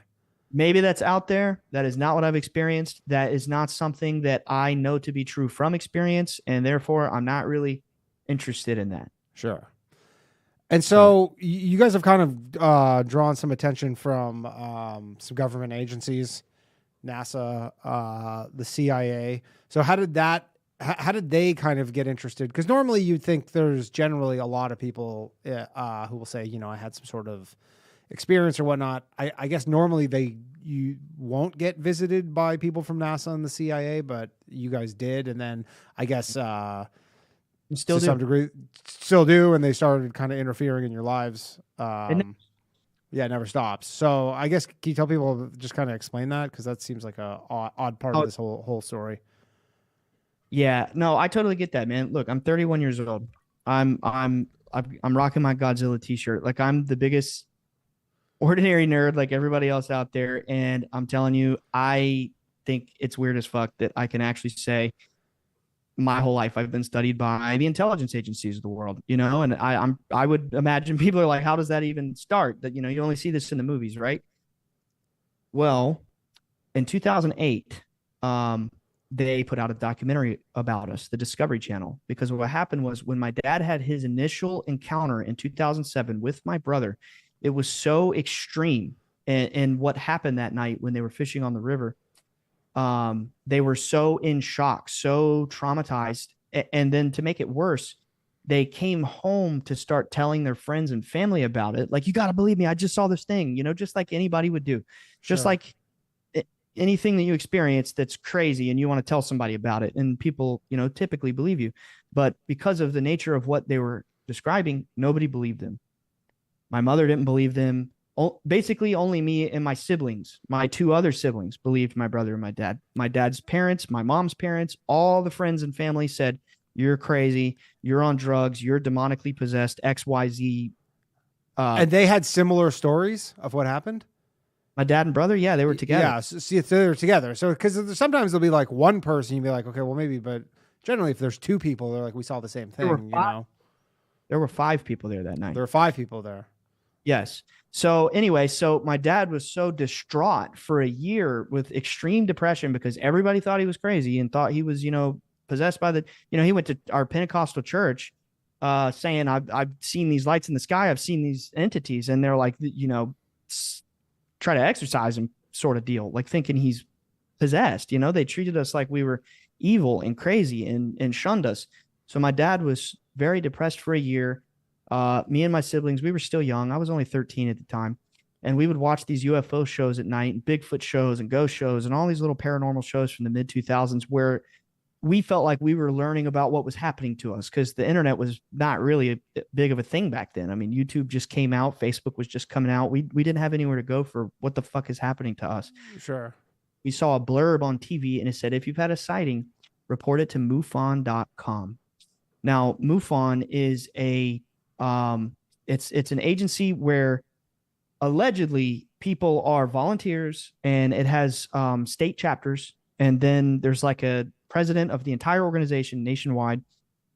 And they claim to be just civilian volunteers. But what we didn't know was that MUFON was actually CIA run. And it was a government, basically collection agency to screen UFO reports across the entire country, to sift through these stories and get information on what people are experiencing. And they picked up our story. My dad reported his story. Like I said earlier, he was depressed for a year. He finally hit send. He said, I don't care if the social services or whatever takes my kids away. I don't care. I have to get this off my chest. This really happened to me. No one believes me. He reports it immediately within days. We want to send you a package. We want you to draw everything that you experienced, the beings, the crafts, all of it.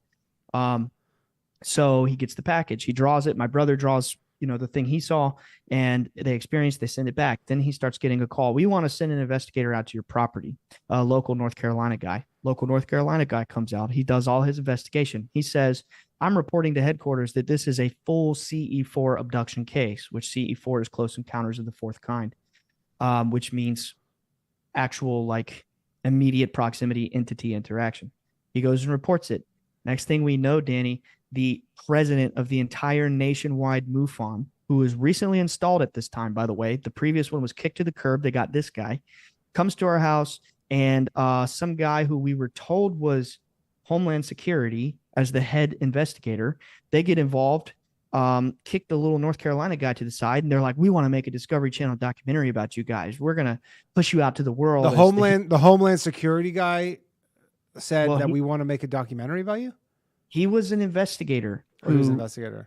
Yes, he was an investigator for MUFON, but the president of MUFON, the guy who is on the documentary, was like, we want to put you out to the world, that, you've been telling the truth and vindicate you guys. And then, we didn't know that they were assets. They were intelligence assets. Right. And so they smeared us. They made us look like absolute country hicks, just bad. Just kind of loonies to just discredit you. Yeah. And do they do that often? Like, is that kind of their playbook, where if there's something like that, that's how they go, is they'll just kind of... I can only speak from my experience, but I believe, yes, that based on what I've been told by people that I throughout the years have met in the CIA, they've basically explained to us that the UFO subject is the most heavily guarded subject in the history of mankind. Yeah, so that is the playbook. It's to just completely steer the narrative on how people see this information, understand this information. They don't want anybody to understand that it is maybe a consciousness-based thing that we all can have a connection to. Because if you notice, Danny, the mainstream version of this whole UFO disclosure thing is not a very benevolent thing. It's kind of a scary flight radar jamming counterintelligence threat with, maybe it's Chinese balloons, maybe it's, some alien ship from light years away. I mean, the story that they're building the masses to try to accept is not a very good story. Right. In fact, is that they would be hostile, not friendly. Yes. So people have to ask, why would they be building this story? They haven't produced one legitimate piece of evidence that they have all this stuff, but they're running with this narrative. Meanwhile, they're sending operatives to come make a documentary about us and smear us and make us look crazy, when we're saying they're actually kind of angelic and benevolent. And, they do miraculous things, like heal people of diseases and cancers and terminal illnesses sometimes. That's and so how involved have they been? Because that was 2008. You're saying, like, what's it been like since then? Like, you mean with the government agencies? Yeah, just like you're kind of having to deal with them. Yeah. Like, are they still kind of, do they still show up from time to time? Like, what is the involvement like? Well, they don't just like door knock anymore, but yeah, I mean, still constant communication, at least on my dad's end. I mean, he's the one that has these main contacts with these people. I will say, what is today? Today's the 12th. The 7th was my birthday, which I share with the director of the spy program. And I once a year do text him happy birthday. That's about my level of communication there. But otherwise, my dad is constantly in touch with people from these intelligence agencies. And he's kind of become well known in this circle of people in the intelligence community who are on the trails of like the deepest levels of research about the phenomenon. They kind of pass my dad's information around. Like, for example, if someone in an intelligence community has some sort of experience with some sort of entity or interdimensional phenomenon or UFO or whatever, and they go to their superior and they say, I want to be read into the program. I want to learn more about what I experienced. They'll say, something like, you don't want to go there. You don't want to get read into that program. You should look into this guy, Colonel John Alexander, who people can look him up. He is the guy that the Men Who Stare at Goats was based off of. He was one of the Army intelligence assets who ran the psychic remote viewing program, Project Stargate, again, which is what the Men Who Stare at Goats is about. He kind of is the guy that people in the military and intelligence community go to when they're looking for answers. And what he does is he says, hey, you need to call my friend Chris Bledsoe. He will talk to you and kind of help you understand what you've been experiencing. So my dad sort of has developed this reputation in the military and in the like political, congressional intelligence world that people on the inside are like, they're calling. They call a lot of these people want answers and they want to know what's happening and they want to kind of get their finger on the pulse of this story. So, and does your dad kind of, and yourself, like, you guys kind of have your guard up with these people? Like, because it seems like they've treated you kind of less than kindly. Yes. So like, how does that work? It's interesting. I would ask people to consider, of all the hundreds, if not thousands of movies that exist about this kind of scenario where you're just an ordinary Joe and then all of a sudden, Men in Black show up on your door, oh, what would you do? Well, I would just ask people to consider that, there aren't many stories out there where this is happening for real, where you actually can kind of hear somebody tell you, like, this is what was going through my head while this happened. This is not something that happens a lot. I mean, you would agree, right? You don't really. Of course, yeah. I mean, it's kind of bizarre to be in this situation, but what I would say is that, we're friendly, fun-loving people just like everybody else, and we're ordinary people. My dad's a carpenter. My brother's a carpenter. I was an insurance agent. Like we're not actors or high-level people in society. We're just ordinary Southern hospitality people, and they came knocking, and we're like, sure, come on, come on in. Let's have a cup of coffee. Like, what are you looking for? And some have been not so nice, and some have been nice, and we just continue to be nice and hear people out, see what they want, and if they're not nice, go on your way. And that's just kind of what it's like, man. I mean, it's life, Like, do they ever have crazy like requests of you, or are they like, is it always just they show up and they're kind of trying to feel you out for info? Or yeah, sometimes they do have crazy requests. We have gotten some death threats by some folks. They basically said comments like, they like to work sometimes in hypotheticals. Like when you're in the intelligence community, sometimes it's like this, right? So the CIA is not supposed to be doing operations on domestic soil. Technically, they're supposed to be international, right? So how do you get around that? You send a civilian to this target's house and to harass and to make threats and to intimidate. But oh no, not me, the operative. I didn't go there physically, even though I sent the guy. And we've all been talking and have these paper trails of emails and phone calls. Where I'm telling you, they have plausible deniability to say like this wasn't a member of the CIA. Exactly. But and are they trying to intimidate you to just admit do you think that they're trying to just get you to eventually be like, you know what, we made this all up? Like, is that what they're going for? I think that some, yes. And Absolutely. And then there are some in the intelligence community who still to this day, they're like, you need to go forward and tell the story because we're not going to do it. We're never going to do it. We don't have the ability. People wouldn't believe us anyway. And, you know, that they already don't. So like we're kind of fucked here. So we need people like you to go forward and tell your story. And then there's like the ones I was telling you earlier where they do the plausible deniability thing, where they try to put a bunch of stuff in your head and then they might send somebody to your house. And again, this really happened to us. And then this guy stays in the area for 6 days and never wants to leave and just sticks around and, you know, mumbles a bunch of bizarre things. And then basically said, what if the New York Times was to come to your house tomorrow and want you to break your story to the world? Would you do it? And Dad was like, yeah, I mean, of course I would. And then he said something to the effect of, well, then we could put a bullet in your son and your wife's brain, or we could run you off the road with a Mack truck and just make you disappear. No one would ever know that it happened. Then he's like, my contact that sent me here, and basically the CIA has a license to kill whoever he wants. He's untouchable. In fact, they can't arrest him. We can pretty much do whatever we want. And we've had all kinds of weird harassment like that, threats online. And it's a very strange situation to navigate, to answer your question. But again, we're ordinary people. I mean, it's just all we can do is be nice. And if they're not nice, then go away. Sure. All right. The phone lines are open. If anybody has any questions for our guest, 1-888-949-2969. Let's take a call. We got in the queue here. One moment, please.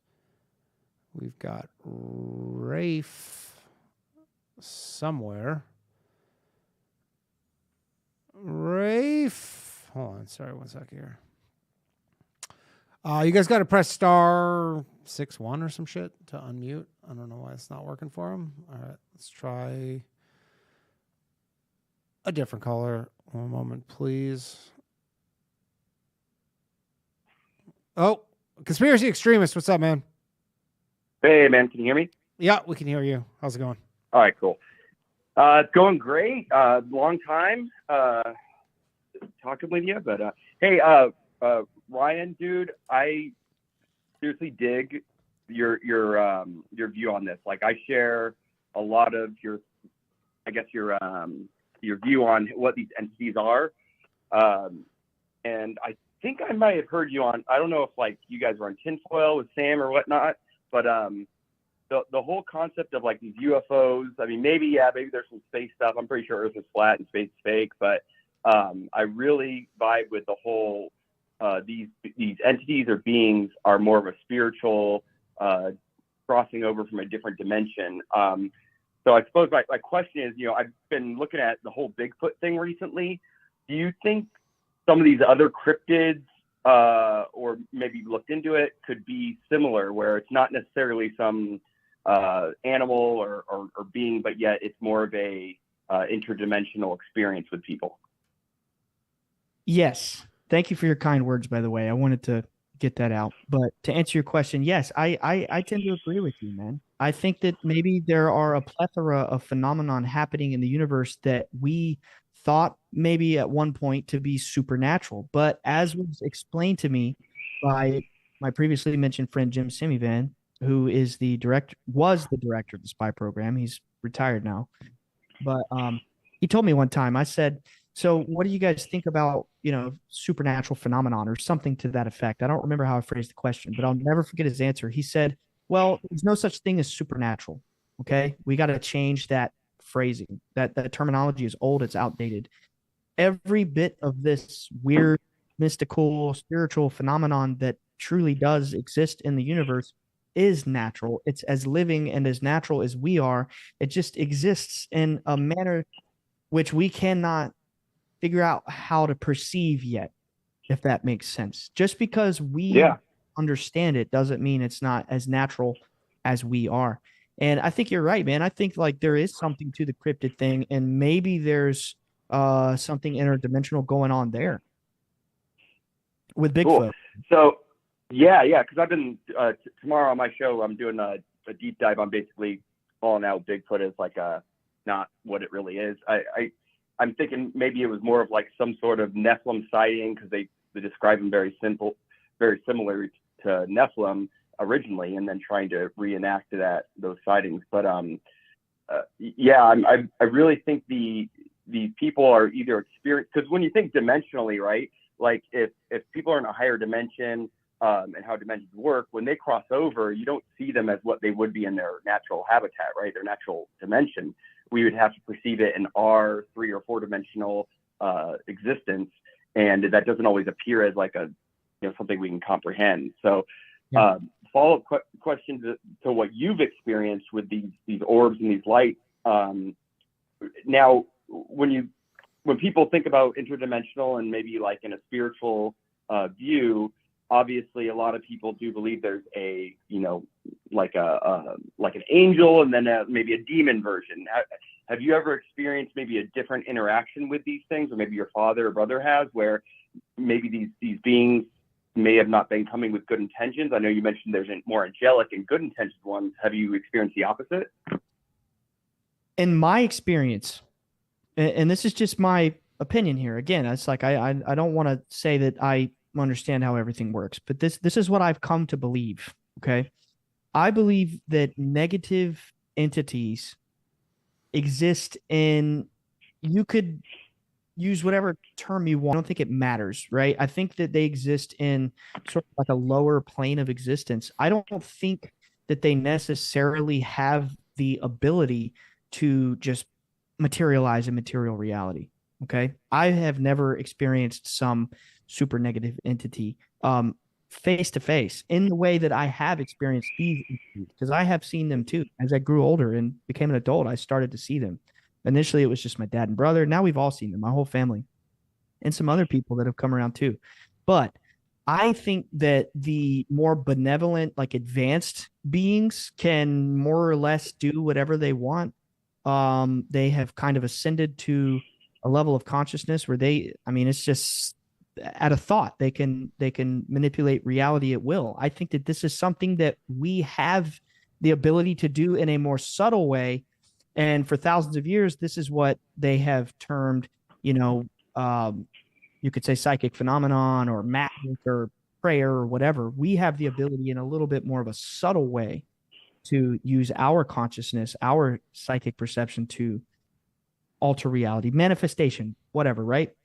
But I think these beings are so far advanced than us on the spectrum of existence. If you look at the entire universe as everything that exists and has life is on some sort of spectrum of consciousness evolution, they are so far advanced that they can make a more dramatic change, like appearing in a flash of light in front of, 75 people and all of them going, whoa, and blowing their fucking minds out of their skull, right? I mean, think about in the spirit world, the ripple that has energetically. I think the negative entities don't have this kind of ability. I think that they are more like a mental parasite, and they latch onto your mind, and it's like more of a possession thing, more of, typical description of demonic possession and those kinds of phenomenon that we've been hearing about forever. I think it's more like that. I don't think that, lizards are walking around eating people like we're being led to believe, in the whole UFO thing. I don't know. I mean, I could be wrong, but I don't feel like that really. Definitely not in your experience anyways. No, it doesn't vibe with me. Yeah. I mean, people that I've met that had bad agendas in the intelligence community who have tried to, get us to change our story, wanted us to start saying that lizards are walking around eating people and there's no God and there's no soul and there's no spirit. And by the way, we'll put a bullet in your fucking brain if you go tell your story the way we don't want you to. So that kind of led me to believe maybe there's something negative about that agenda. And I just don't, I don't know. I don't buy it. Yeah, everything you're saying resonates with me 100%. Like, I'm a kid in the candy shop right now. I could pick your brain for hours, but I know Dane's probably got a bunch of callers. But a last thing, are you familiar with the MH360, the Malaysian flight disappearance? I've heard about it. Not because that kind of had we had I believe Alistair Forbes is his name. He was the one who kind of is doing all this, but it was like it literally had these orbs, if you believe the video, which some people don't. But essentially, there's this video and there's these orbs that are like perfectly surrounding it, and then the plane just disappears. Yeah. Yeah. I look into it because my Forbes, sorry. belief. Yeah, my belief is that like the government knows what's going well as far as they can understand. That they're not telling us the truth, obviously, but it appears like they're trying to either recreate some technology that we can't comprehend, by being able to warp stuff. But I think there's some sort of connection with these spiritual beings, these entities that, I've seen weird stuff in the sky too. So not to your level, but I've seen stuff too where it's like, that's not a plane, that's something. But it appears that maybe our government, if you believe the videos are true, may have been trying to replicate some sort of technology that is in a higher dimension. But with that, man, hey, go ahead. They are. They absolutely are trying to replicate dimensional technology. Yeah. Well, I'll let it go, man, dude. I'm gonna be listening intently to the rest of this. Sometime I'd love to pick your brain for a while because I love this stuff. So thanks for being on, brother. Thank you, dude. Appreciate it, man. Later. All right. Conspiracy extremists, everybody. Phone lines are open, 1-888-949-2969. Let's take another call here.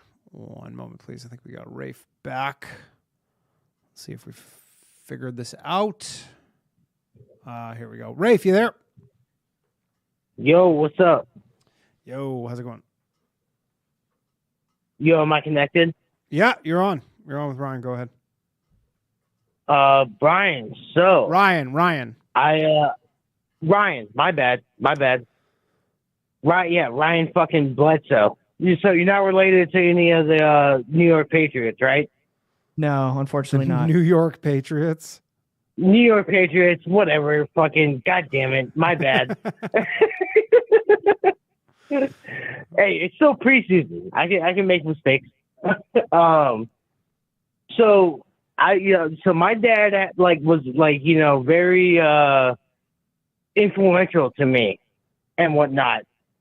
And I'm gonna talk to you about why you turned to follow your dad's path and all this shit. Do you know why you did that, or was that just kind of a natural thing? Did he involve you in a lot of it? Yada yada yada. Well, it seems like you just kind of shared these experiences with him. Is what would be my kind of takeaway here. He did. He did. Yeah. But you don't have do you have a reason why you're so into it still to this day? I mean, you said you saw shit in Germany. What did you see in Germany? Just orbs, man. Just it's always just the same. It's always the orbs.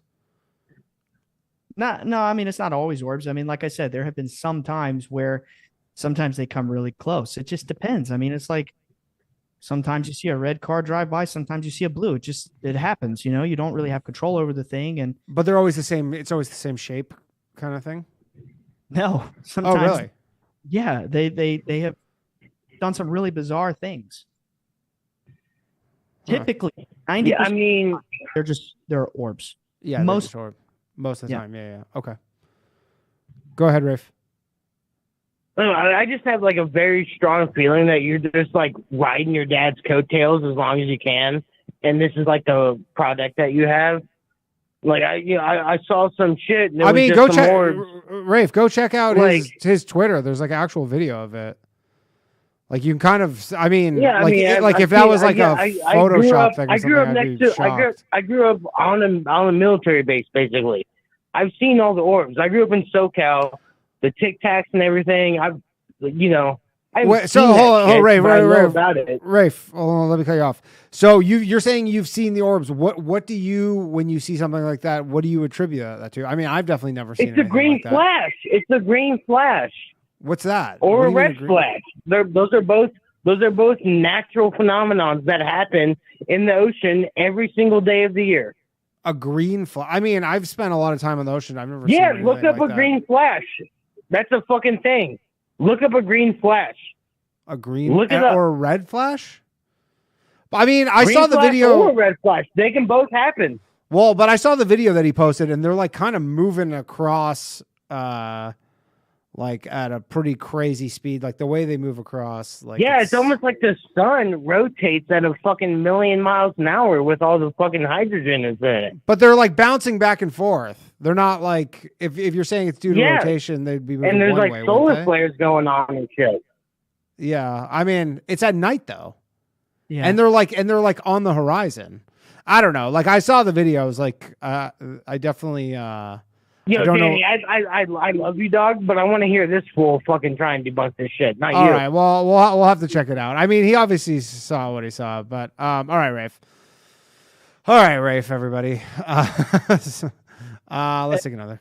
Yeah. If it makes you feel any better, that's a specific message that I've received by like hundreds and hundreds of people. So it's like, here we go. Right. They say it's these red or green flashes. Just you're riding your daddy's coattails. It's like, okay, I mean, you see something when you're a child, it's kind of like traumatic. So yeah, why not? But I mean, also like it's one thing if you were like, I saw this thing this one time. Yeah.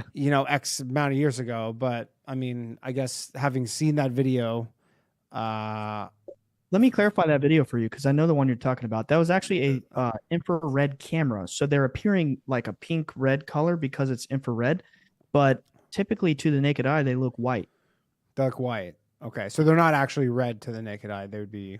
Sometimes they've been all kinds of colors, but for the most part, they're white. But I mean, to explain like the movement of them, I guess. No, there's.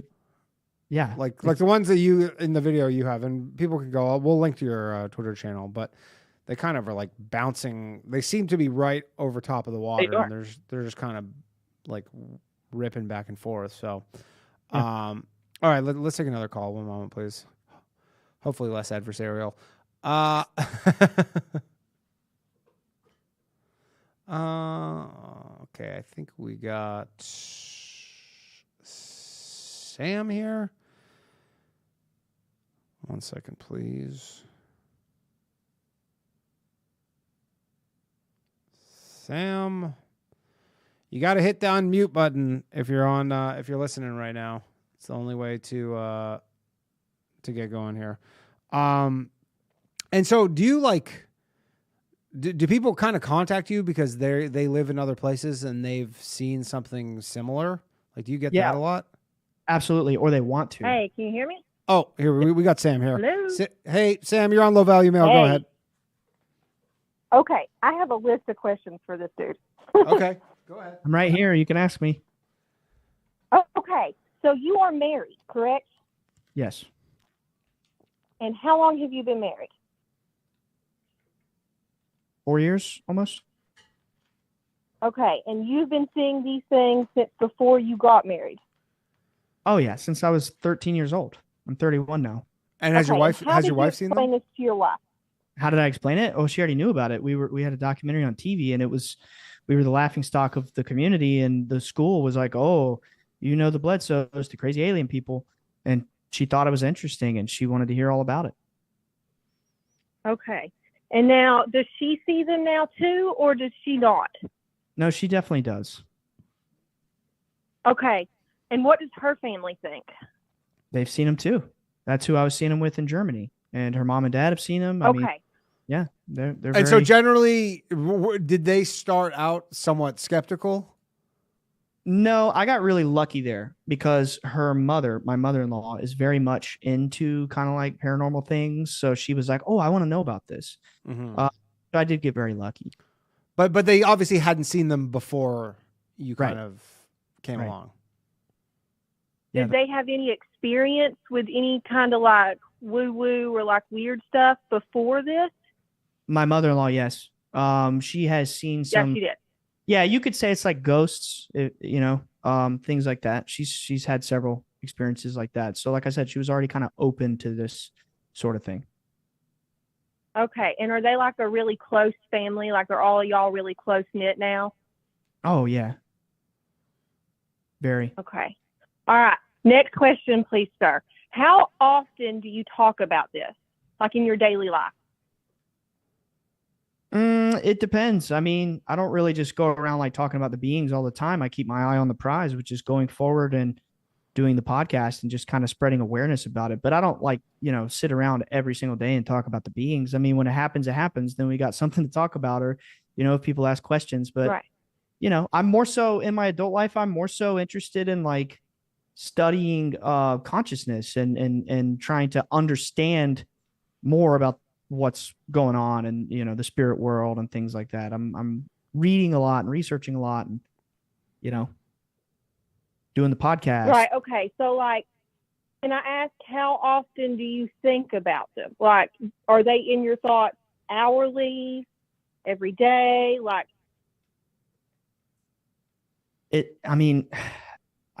this might not be the answer you're looking for, but it's kind of okay. It's just, you get so desensitized to a certain point when seeing something so much that it's just like your mom. Is she in your thoughts hourly? You think about her when you think about her. It's the same with the beings. Right. Like, Okay. I see what you're saying. And how often? Like how how often? you think about it? Like a month or a year? Do you see these things when you're not actually like actively trying to go see them? Like for example, in Germany.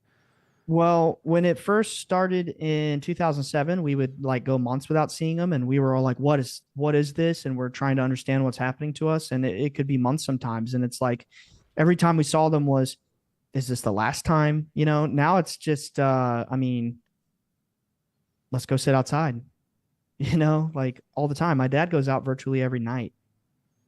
Really? And Yeah. so, like, can your neighbors see them? I don't really know my neighbors. I just got a new house, but I mean, okay. sure, if they were aware of this and wanted to, yeah. But we're kind of, we like to go out at times when it's really late and there's not people around because, God forbid, I don't want to sit here and explain myself to everybody, what I'm looking for in the sky. So we like to do this in remote places, like out, my dad lives on 13 acres in the woods, or we go to the Sure. beach, or I sit outside when it's, late, so nobody else is out. I'm not trying to make And is it like are you looking like directly up kind of thing in the sky? It doesn't really matter. I mean, just kind of look up, and it's just more so about the mental connection, Sure. Yeah. So you just kind of you're kind of just having to, I guess, make the mental connection. Anything else, there, caller? Yeah, I have a bunch more questions. Yeah, I'm go so ahead. sorry. Go Okay. ahead. Go ahead. So you say that you just moved into a new house. Now, do you spend a lot of time at your dad's house where he like sees these things every night, kind of thing? I mean, it depends because I live 2 hours away, so I can only go there, Okay. every few months when there's a holiday or something. But yeah, when we're there, we'll go out for hours and we'll just look together and just kind of, enjoy the experience together. I'm just trying to like knock out an environmental thing here. You know what I'm saying? Like, so have you ever heard of the Brown Mountain Lights?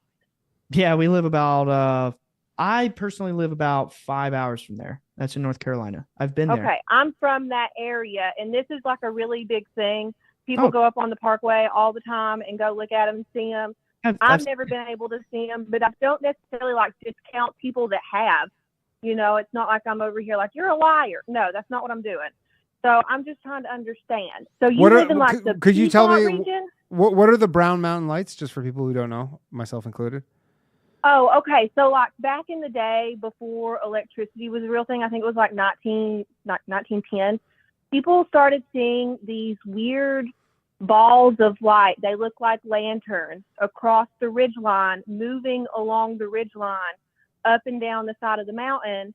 So it looked like people had like steels over there, and they were like going from steel to steel, but there was nobody over there. And it's been a phenomenon ever since. And nobody can explain it. They've done environmental studies on like the gases in the air, because the mountains have different gases than other places do or whatever. Okay. And they've like put cameras up and watched like thousands and thousands of hours, but not been able to see the lights. But when people go out there, they see them. It's this weird thing. So I didn't know if you think this might be something environmental, but if you said you've seen it in Germany too, then it couldn't really be. I mean, yeah, I could tell you it's definitely not environmental. Okay. There's a And lot then of material that we have out there that you could see where we have painstakingly gone through the scientific process. And like, again, I'll plug this. You might want to go watch this later, and then you'll see what I'm talking about. Right. Beyond Skinwalker Ranch, episode 8 of season 1. Go check that out. You'll see where they had AI cameras connected to a program that is basically connected to every flight database in the world, including military. It rules out helicopters, airplanes, satellites, space junk, you name it. If it's an aerial phenomenon that is known to mankind, it is identified. And we had the History Right. Channel come out, and they set these up in our property. And then they put brain scanners, EEG caps on my dad's brain, and wanted to see what would happen when he sends this, signal. Hey, I would like for you to appear on camera. And they measured the brain waves of his brain with the AI camera. And guess what? It said unknown. And they were there for 6 or 7 days. They got over 100 unknowns. Of course, on the 42-minute program, they had to sift through 80 to 100 hours of footage and only show 42 minutes. So you only see a couple of them. But they were there for a week. Every night we're going out there sky watching with TV cameras. We're making ourselves vulnerable to the world and saying, hey, we have nothing to hide. Come film us. Come do whatever scientific experiment you want to do. We have nothing to hide.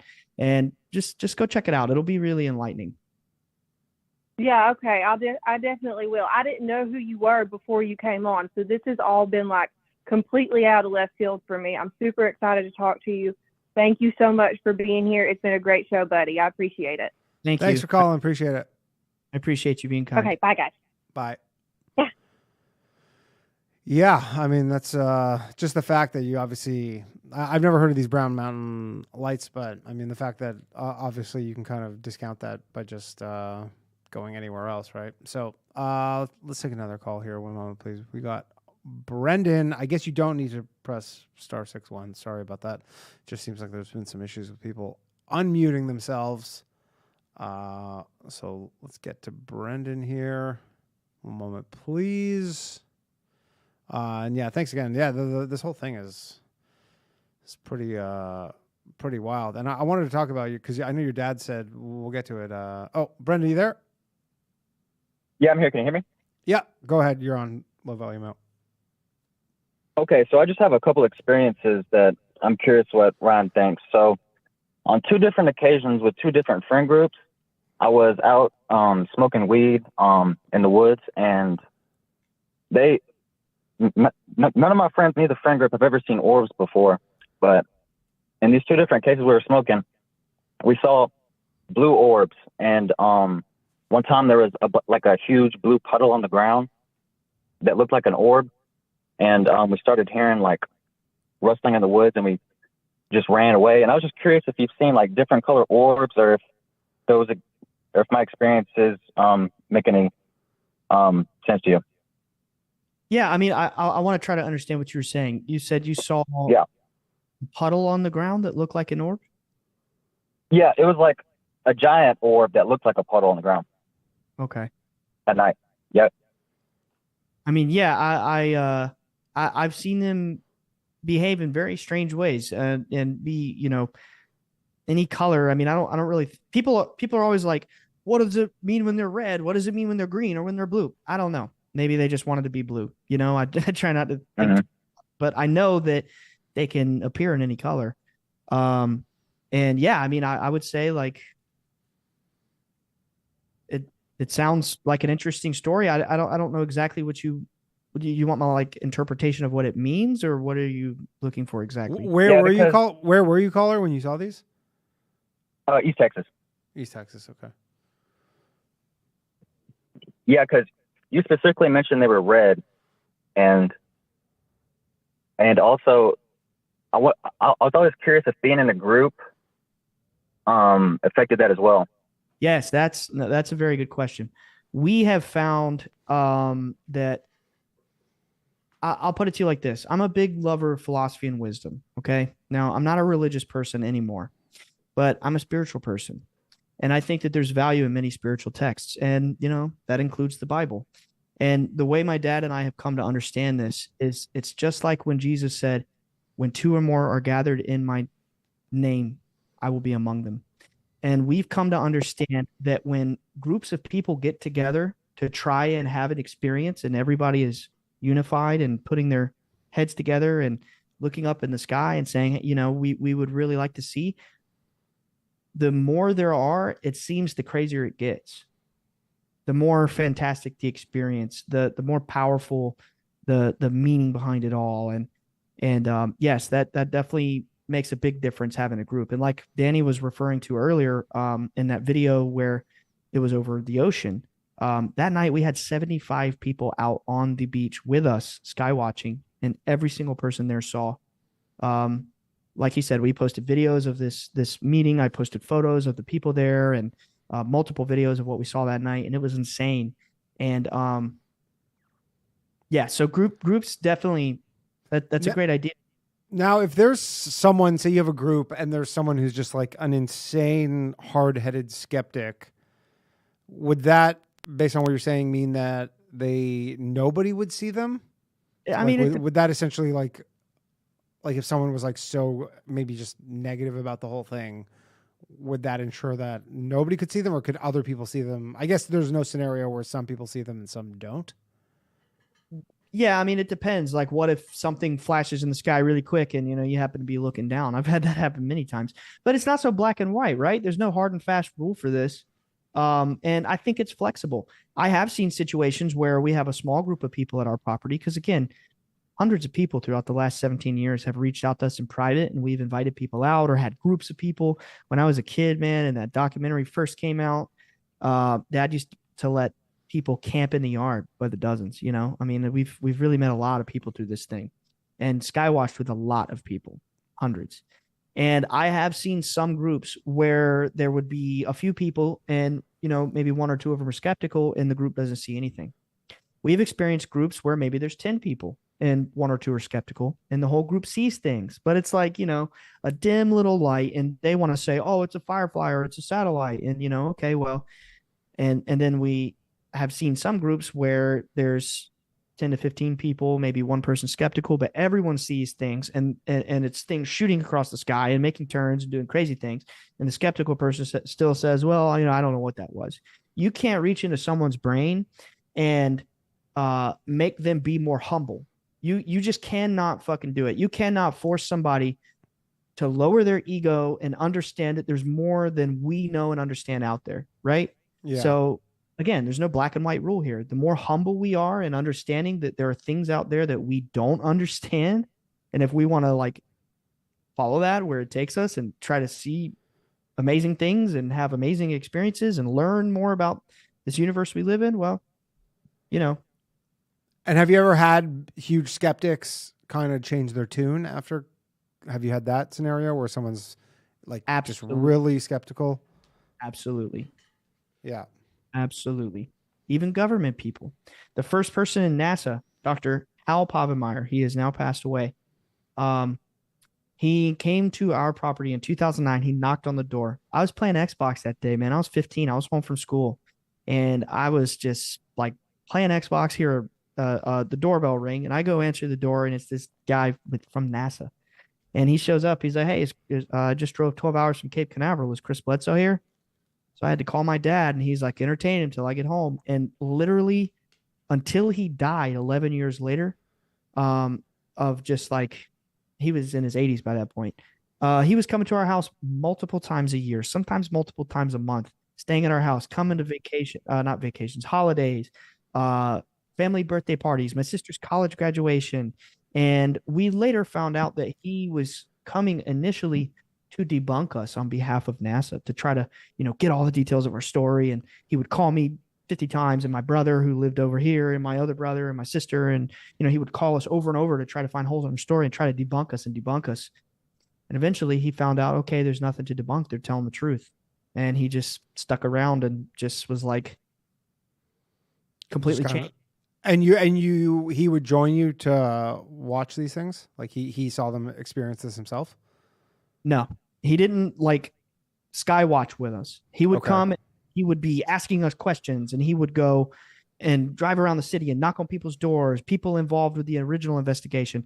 In our city, when this originally happened, the 2007 event, there was actually some newspaper reports that people in the area had other similar sightings, and they reported things. So he's chasing down all these leads. And back in those days, we weren't really out seeing it kind of on command, so to speak, like we are now. That took many years to develop. Okay. And why does NASA do that? Why does NASA, when they see stuff, send someone out to investigate it? And this, like, are they trying to find out just if this is real or not? Or are they more trying to just debunk it? I think both. Yeah. Yeah.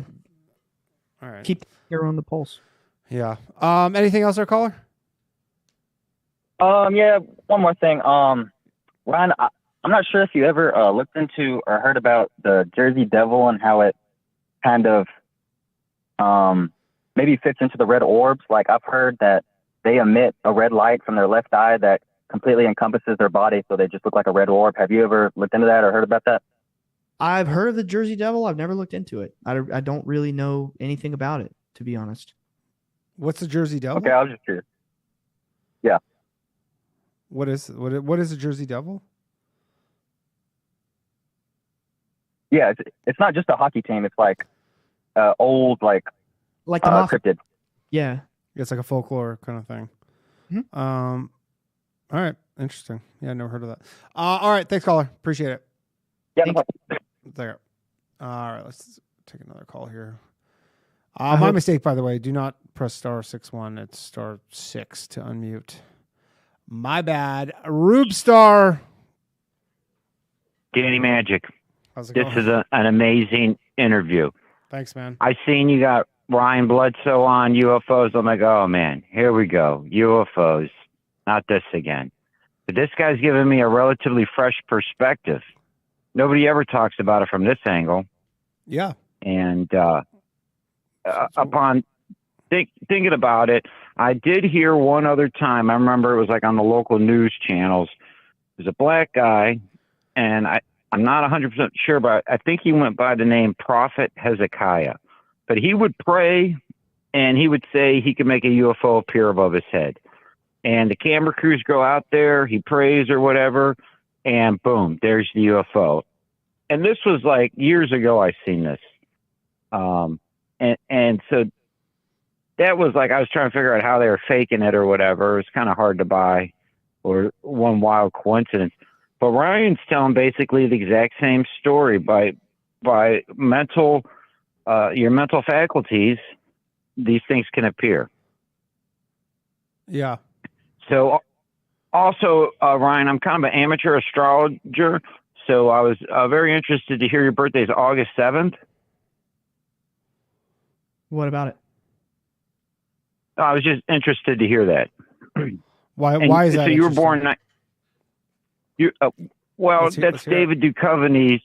That's the day of the double agent. They're great detectives and they're great spies. And in our culture, David Duchovny, who played Mulder on the X-File, his birthday is August 7th. And M. Night Shyamalan, or however you say his name, who does all of these paranormal movies or whatever, that's his birthday too. So I just thought that was kind of interesting. But you were born 83? 93. Oh, 93. I was 10 years off. Okay. All right. Yeah, very good. So the one thing I wanted to add was you say that these things are from another dimension? I would assume. Well, you really don't know. Right. Okay. And since you said that, I've gathered I've felt you out more. My comment is, why would you not say they're from this dimension? If you could see them, and they interact with their surroundings. I don't know if you could touch them, but who's to say it's not from this dimension? You could be right. That's not something that I've necessarily just really considered. The only thing, I mean, when people talk about other dimensions, it's such an abstract thing. The only other dimension that I would say we can all prove exists is our thoughts. Your thoughts, you cannot touch your thoughts. Your thoughts are the only thing that we know that are from another dimension. Interesting. Yeah, that is interesting. Yeah. Can you hold a thought in your hand? No, I suppose I can't. No. I suppose that would be interdimensional travel. Yeah.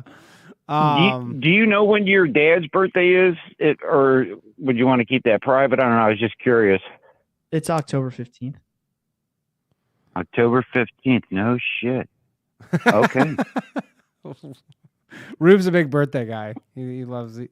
Rube just sent me in the mail all this stuff about me and my wife's birthday. I got your package, Rube. Oh, that's cool. Excellent.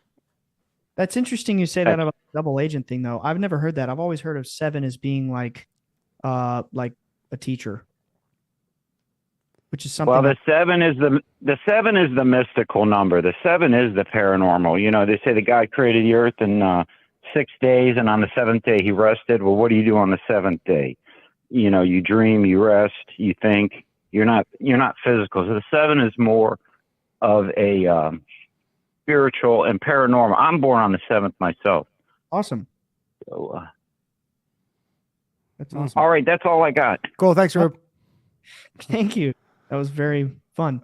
Yeah, Rube's a big birthday guy. All right, we'll take some. We got some more callers here. One moment, please. Coming up next, I don't know who we have here, but we will get to you all. So just stay on the line, everybody. And thanks again for coming on, Ryan. I appreciate it. Sorry about the Donald Trump related delays. Oh, it's all good, man. I appreciate making us all wait. I don't know why everybody's taking so long to unmute their shit today. Okay, let's try another one. Oh, whoops. All right, here we go. Hello, you're on Low Value Mail. Who am I speaking with? Hey, this is Daniel. Hey, what's up, Daniel? Hey, how you doing? Good.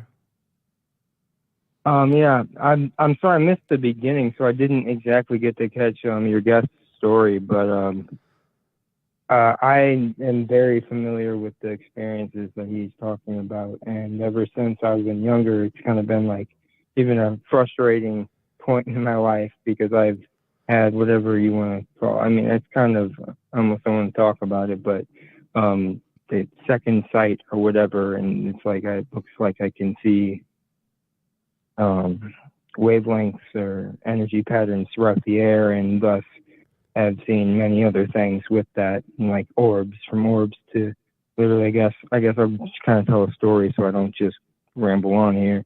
Yeah. So like my friend's dad is a shaman, and very like a very well-trained one Reiki master. He attuned me to Reiki and stuff, and it's like stuff that's like, it seems so unbelievable, but then you feel it and you're like, holy shit, what is going on? But anyway, it's, I mean, it's like he said before, like with, you know, it's like you think about your mom, it just becomes a normal, you don't even like question, it's like, you're not like, oh my gosh anymore. It's like the same thing with like synchronicities. You get kind of desensitized to it eventually if it becomes a normal part of your life, I suppose. Yeah. Yeah, exactly. I mean, it's still cool and stuff, but it's just like, especially if you try to express it to people and they're just like, okay, you know, or unless they understand, and then it can be, you know, but maybe they don't understand to what, you know, different degrees. But anyway, and one time, I don't know if you're familiar, and it's going to sound so, I even talking about it, but there's Crystal Moldavite, and he's like whatever, like a super deep into this stuff. You do? What is it? Yeah. Say that again. Moldavite. Moldavite. What is that? You want to handle it? You might be able to describe it better than I will. It's a crystal, right? And it is a several billion-year-old crystal that is actually came from space. It's like a meteorite, and I don't know where it is right now because it's in a box somewhere. I just moved into my new house, but it's very expensive. There are a lot of mythological stories and legends about it. You know, being the stone on the Holy Grail, or the wishing stone in Tibetan Buddhism. You know, it's a very mystical stone, and it has a very high level of energy to it. So it's just this kind of mysterious crystal stone, Moldavite. Moldavite. Yeah, I'm looking at it now. Yeah. It's like green kind of. I see. Yes. Yeah. I got a little well, anyway, for $100. Yeah, that's what I was say. I actually couldn't even find that recently. Like there used to be a little bit more, you know, able to find it, but now even trying to find a little tiny like speck, you know, is very difficult to even find. There's know, one on or, Etsy you that know, I'm looking at right now. That's 24 grams. It's $16,000. Yeah, that makes sense. Wow. There's a bit of Yeah, number. my friend's Face, you know. Yeah, my friend's dad gave him a pendant of it that's like pretty big, I guess, like you would say maybe about the size of your thymus, or I don't know, a good because it's like that's where it sits. I guess I don't know. Like I'm trying to think of something. You to say the measure size of your it sinus? by. Thymus, like your thymus gland, or like Gotcha. Yeah, like but it's for Moldavite. That's an enormous amount. But anyway, so he made an essential oil out of it, and like he makes these staffs too that he like sells for $10,000+ that like he apparently gets instructions from the Pleiadians, who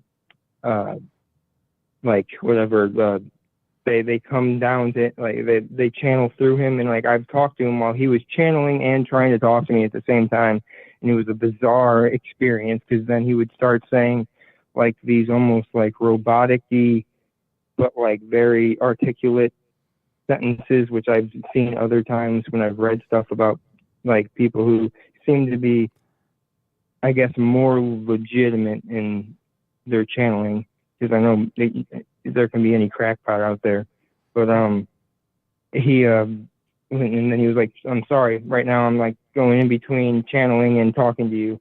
But he basically he gave me this oil because he saw potential in me, I guess, and saw that I was interested in this. And his son, who he kind of tried to force it on him, which his son is very like still tuned to it, and he's one of my best friends. But because his dad was trying to force it on him, you know, he's not going to want to exactly be too resistant whatever. to it. Exactly. But I was like, because I was repressed from it and it was like innate to me. And, you know, my parents are Catholic and yada, yada. I saw it out and he saw that. And so he like tried to expose to me it as much as possible, I guess.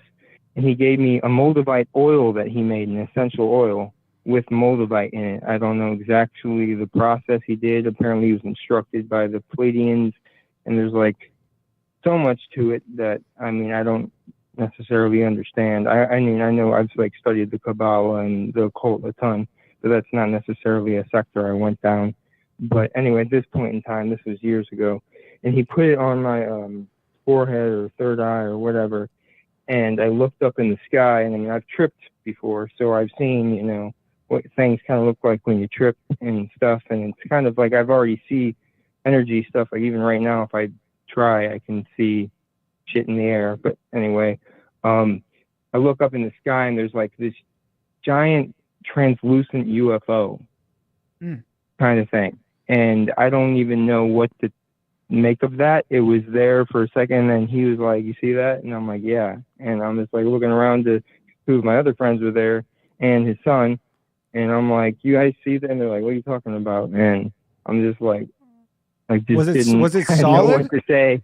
Was it solid? No, it was almost like you know when you take acid or mushrooms or something like that, and everything kind of looks like iridescent, or it's almost like see-through and translucent, and kind of like not fully materialized, almost in like I mean, from an occult sense, like an etheric state, more of a, you know, like ethereal. Like, yes, it was like you'd say, like, this is why, like, earlier I was talking about dimensions. This is like, I kind of like had a thought on that. I'm like, dimensions are not exactly what you think they are. It's like a trickling down from nothingness into somethingness.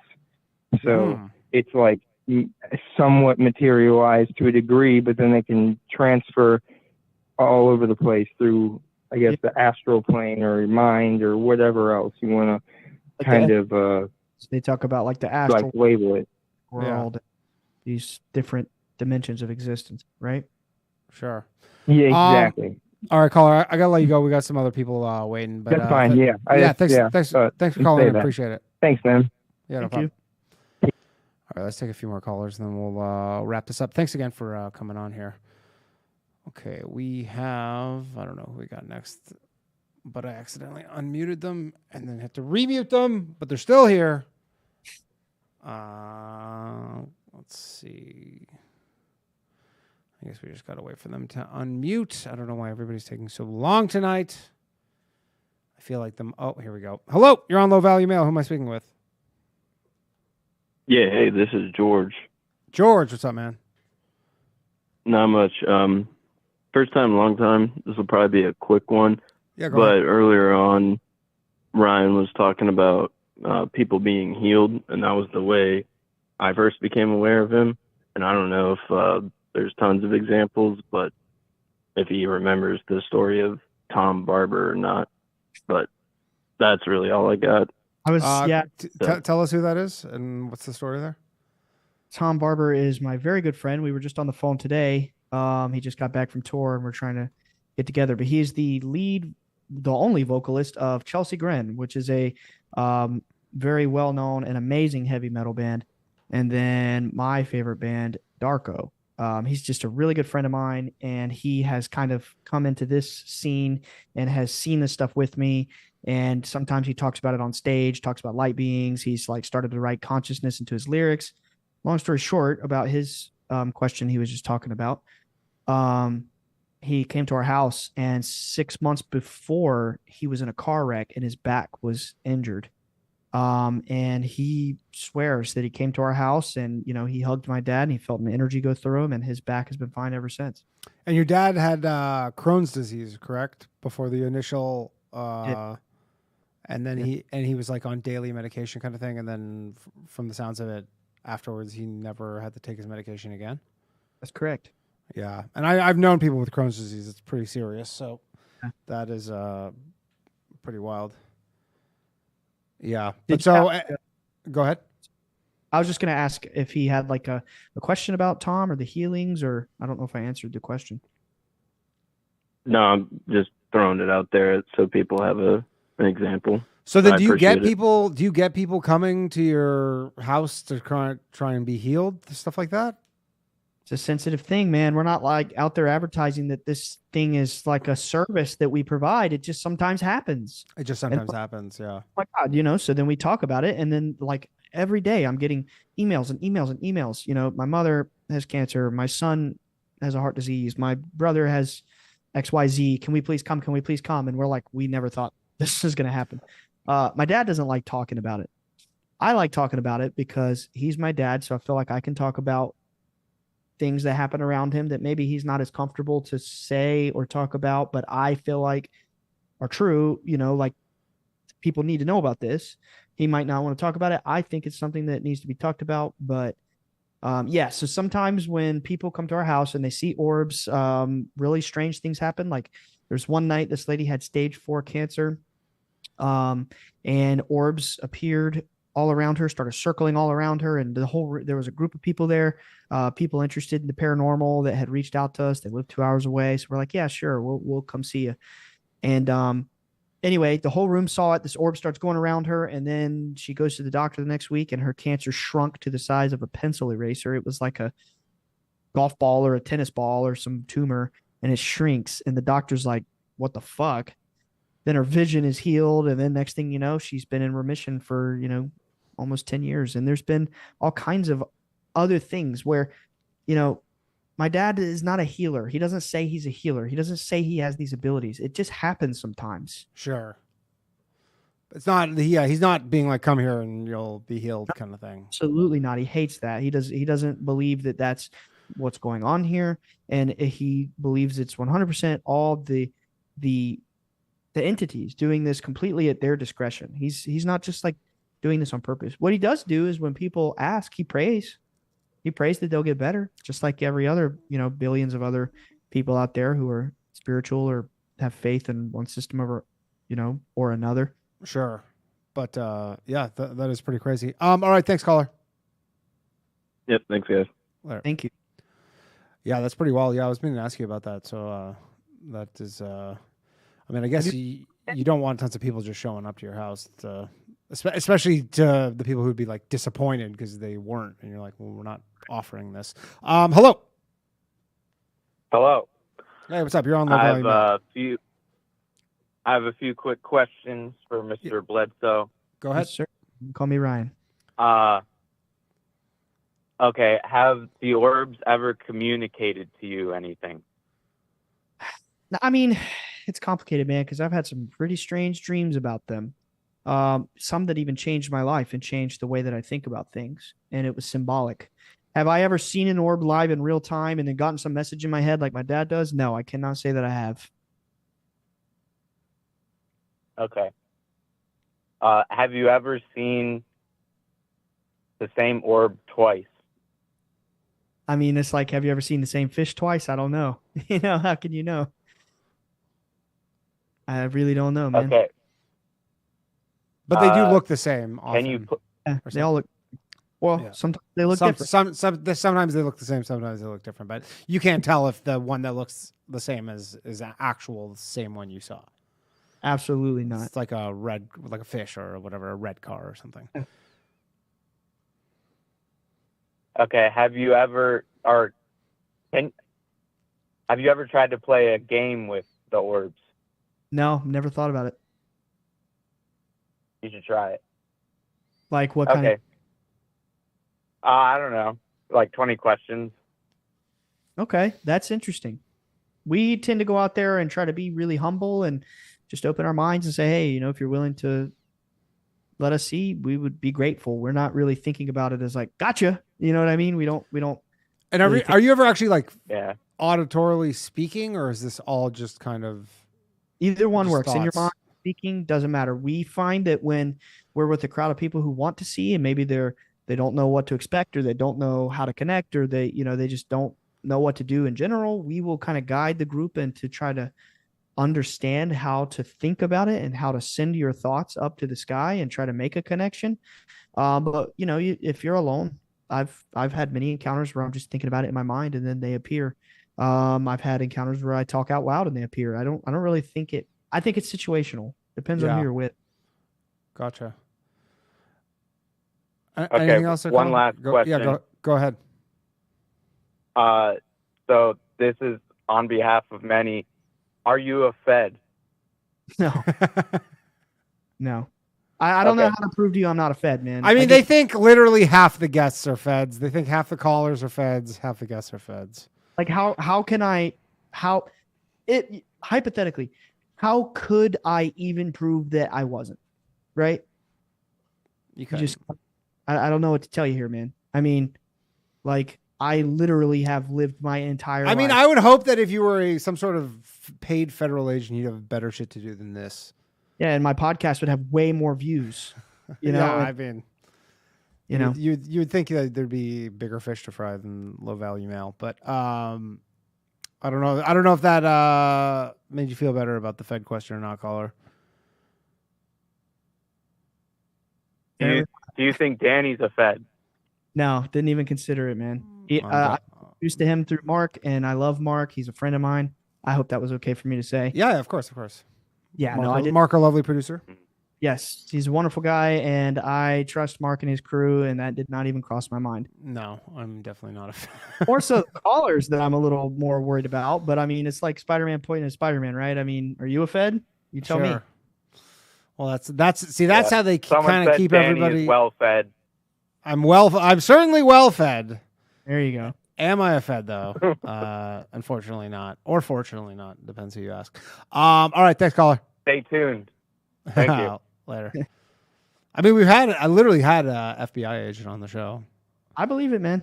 Yeah. No. Like he was like a retired FBI agent. Oh, he was like a guest. Yeah, he was like a guest on the show. All right, last call of the night. One moment, please. Thank you very much, everybody, for tuning in. This has been a long one. I got to pee real bad, but we're at the 3-hour mark. Hello. Y'all hear me? Yes. Am I coming through? Yeah. What's up, Slav? Oh yeah, dude. Yeah, there's a real easy way to just prove you're not a Fed. Just say the magic word, man. What's the magic word? Say the magic word. You know the magic word. Please. We all know. Some sort of racist thing, I imagine. No, it's like that one word, bro. That one word. You know. I don't know. You know. With you, that could be a lot of different words. What's up, Slav? This is a good litmus test.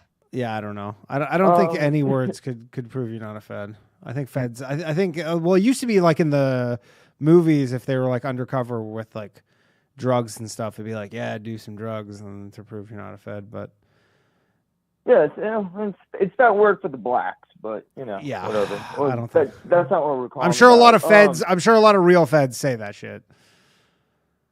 Maybe just in private. Oh but, yeah. They're like, what's up, my fed? Yeah. Fed. What's up, Slav? Yeah. So, my question for the guest was not so much about like explaining all this phenomenon and what you see and all this stuff is. I'm more interested in like what his thoughts and opinions are on for like the legal aspect of. So, like I came in like late to the show, and everything I've heard being described is just orbs and seeing, craft and movements, nothing about like actual extraterrestrials. But what would his opinions be on the legal status of these things? Because, bro, for the guests, like, where are you located again? Because, like, you sound like you described North you live Carolina. somewhere, like, nice. Yeah. In the woods, right? You're just out in the woods. I mean, I grew up kind of out in the woods, but no, I'm a grown man now with my own house in society.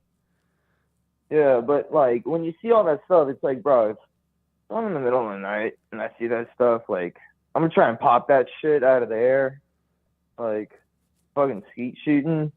What do you think they'll try and give like the legal rights to these, whatever these things are, these like non-worldly things? Like, let's say there are like some sort of like multicellular organisms in there.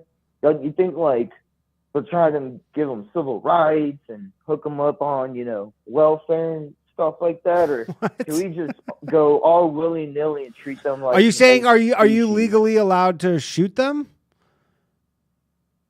I mean, I imagine if you're legally allowed to discharge your gun on your property, I don't know how that works depending on where you live, but I mean, I guess you could. I mean, the last thing I would ever think if I saw a ball of light would just be to like open fire on it, I suppose.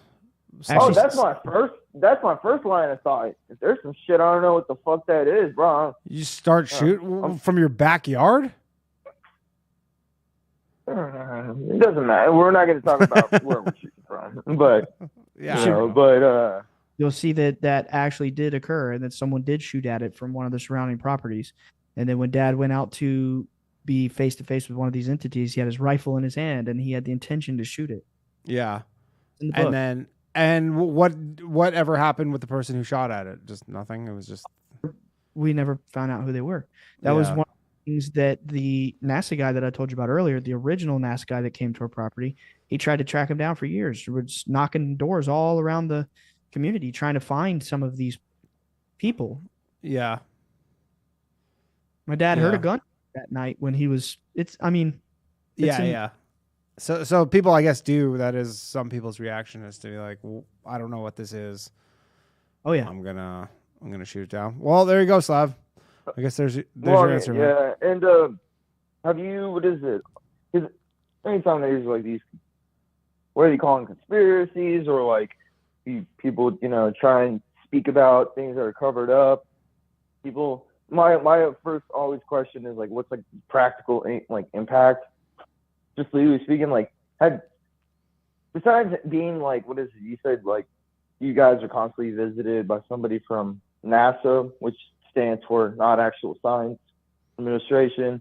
But have you or anyone like in your own personal circle involved with this and talking about it, like, received credible negative backlash that's like that's not been verbal, but it's like impacted, has in like, can you get approved for a loan easier or less easier? Like he's asking, I guess, has this impacted your normal life? Well, I mean, have you been has your family name been discredited to the point? Yes. Where? Yeah, my dad couldn't get work for years in our community. He's a contractor. And yeah, I mean, it's nothing like, getting approved for a loan or anything up through government channels, but our community hated us and shunned us and thought we were crazy. And was that a religious thing? Because you guys are like from a pretty religious community. Like, was that because like this kind of goes outside of the scope of of the religion, so they're like, that's just not acceptable. That's a big part of it. But then, you know, even people who aren't religious, you go up to them and you say, hey, I saw something in the sky. They're going to say, you're on drugs, or, oh, you're crazy. You know, it's right. There was always three that people, you know, in their negativity like to stoop to when they want to insult you when you say you've had an experience. And it's either you're demonically possessed, you're crazy, or you're on drugs. Or the other one is you're just a liar. So actually there's four, you know, Right. so them all. I've heard every combination of those four, and it's not creative anymore. Yeah. Well, would you be upset if you found out some of those were, because everyone's now using drones, and everyone wants to make the joke about, oh, let's use drone shows to, you know, fool uncontacted tribes or whatever. I mean, Yeah, but there weren't drones like that in 2007. Those didn't exist back then. But why would I be upset? No, I'm just saying. Somebody just had the opinion that that's what it is, because that's just their opinion. I mean, Yeah. you know, really impact me. Yeah. All right, Slav, I gotta let you go, man. Oh. Thanks, dude. Just keep shooting orbs. 2024. I mean, if you catch one, then you know it's a drone. All right, later, man. All right, that has been the show. Thank you very much, everybody, for sticking this out. Ryan, where can people find you? Bledsoe Said So is the name of our podcast. We are at Bledsoe Podcast on Instagram. BledsoeSaidSo.com. Cool. And I'll put the link so everybody can go find you. Thank you very much, everybody, for joining me. Thank you to our guest, Ryan Bledsoe, our lovely producer, Mark. Couldn't do this without you. We'll be back tomorrow night. New episode of The Bathhouse, 9 p.m. Come join us. Otherwise, we will catch you next week. Have a lovely night, everybody. Later. All my shit heroic. Empathic abilities, yeah, my face be also stoic. Bleep, blow up, nigga, that just means I'm working. They see me as a leader, so that's why I'm Captain Kirkin. These tracks from the stars, that much is for certain. You can feel this hit if you up or if you hurting. I'm raising my stock, not talking my feet in some Birkin. Number Johnny 5 got a fucking short circuit. Bring the track to life when I spit phenomenal. When I hit, she feel that shit in her abdominals. These rappers make me laugh like comic view, they comical. You know I got a ball out, I hit the track running just like Sonic do. They don't wanna turn on my light switch. Yeah, they was trying to get me on my hype shit. Yeah, they don't wanna turn on my light switch. Yeah, and they tried to down me up some KO type shit. Yeah, they don't wanna turn on my light switch. Yeah, now we pulling up pressure on some slight shit. They don't wanna turn on my light switch. Yeah, they don't wanna turn on my light switch. They don't wanna turn on my light switch. Yeah, they was trying to get me on my hype shit. Yeah, they don't wanna turn on my light switch. Yeah, and they tried to down me up some KO type shit. Yeah, they don't wanna turn on my light switch. Yeah.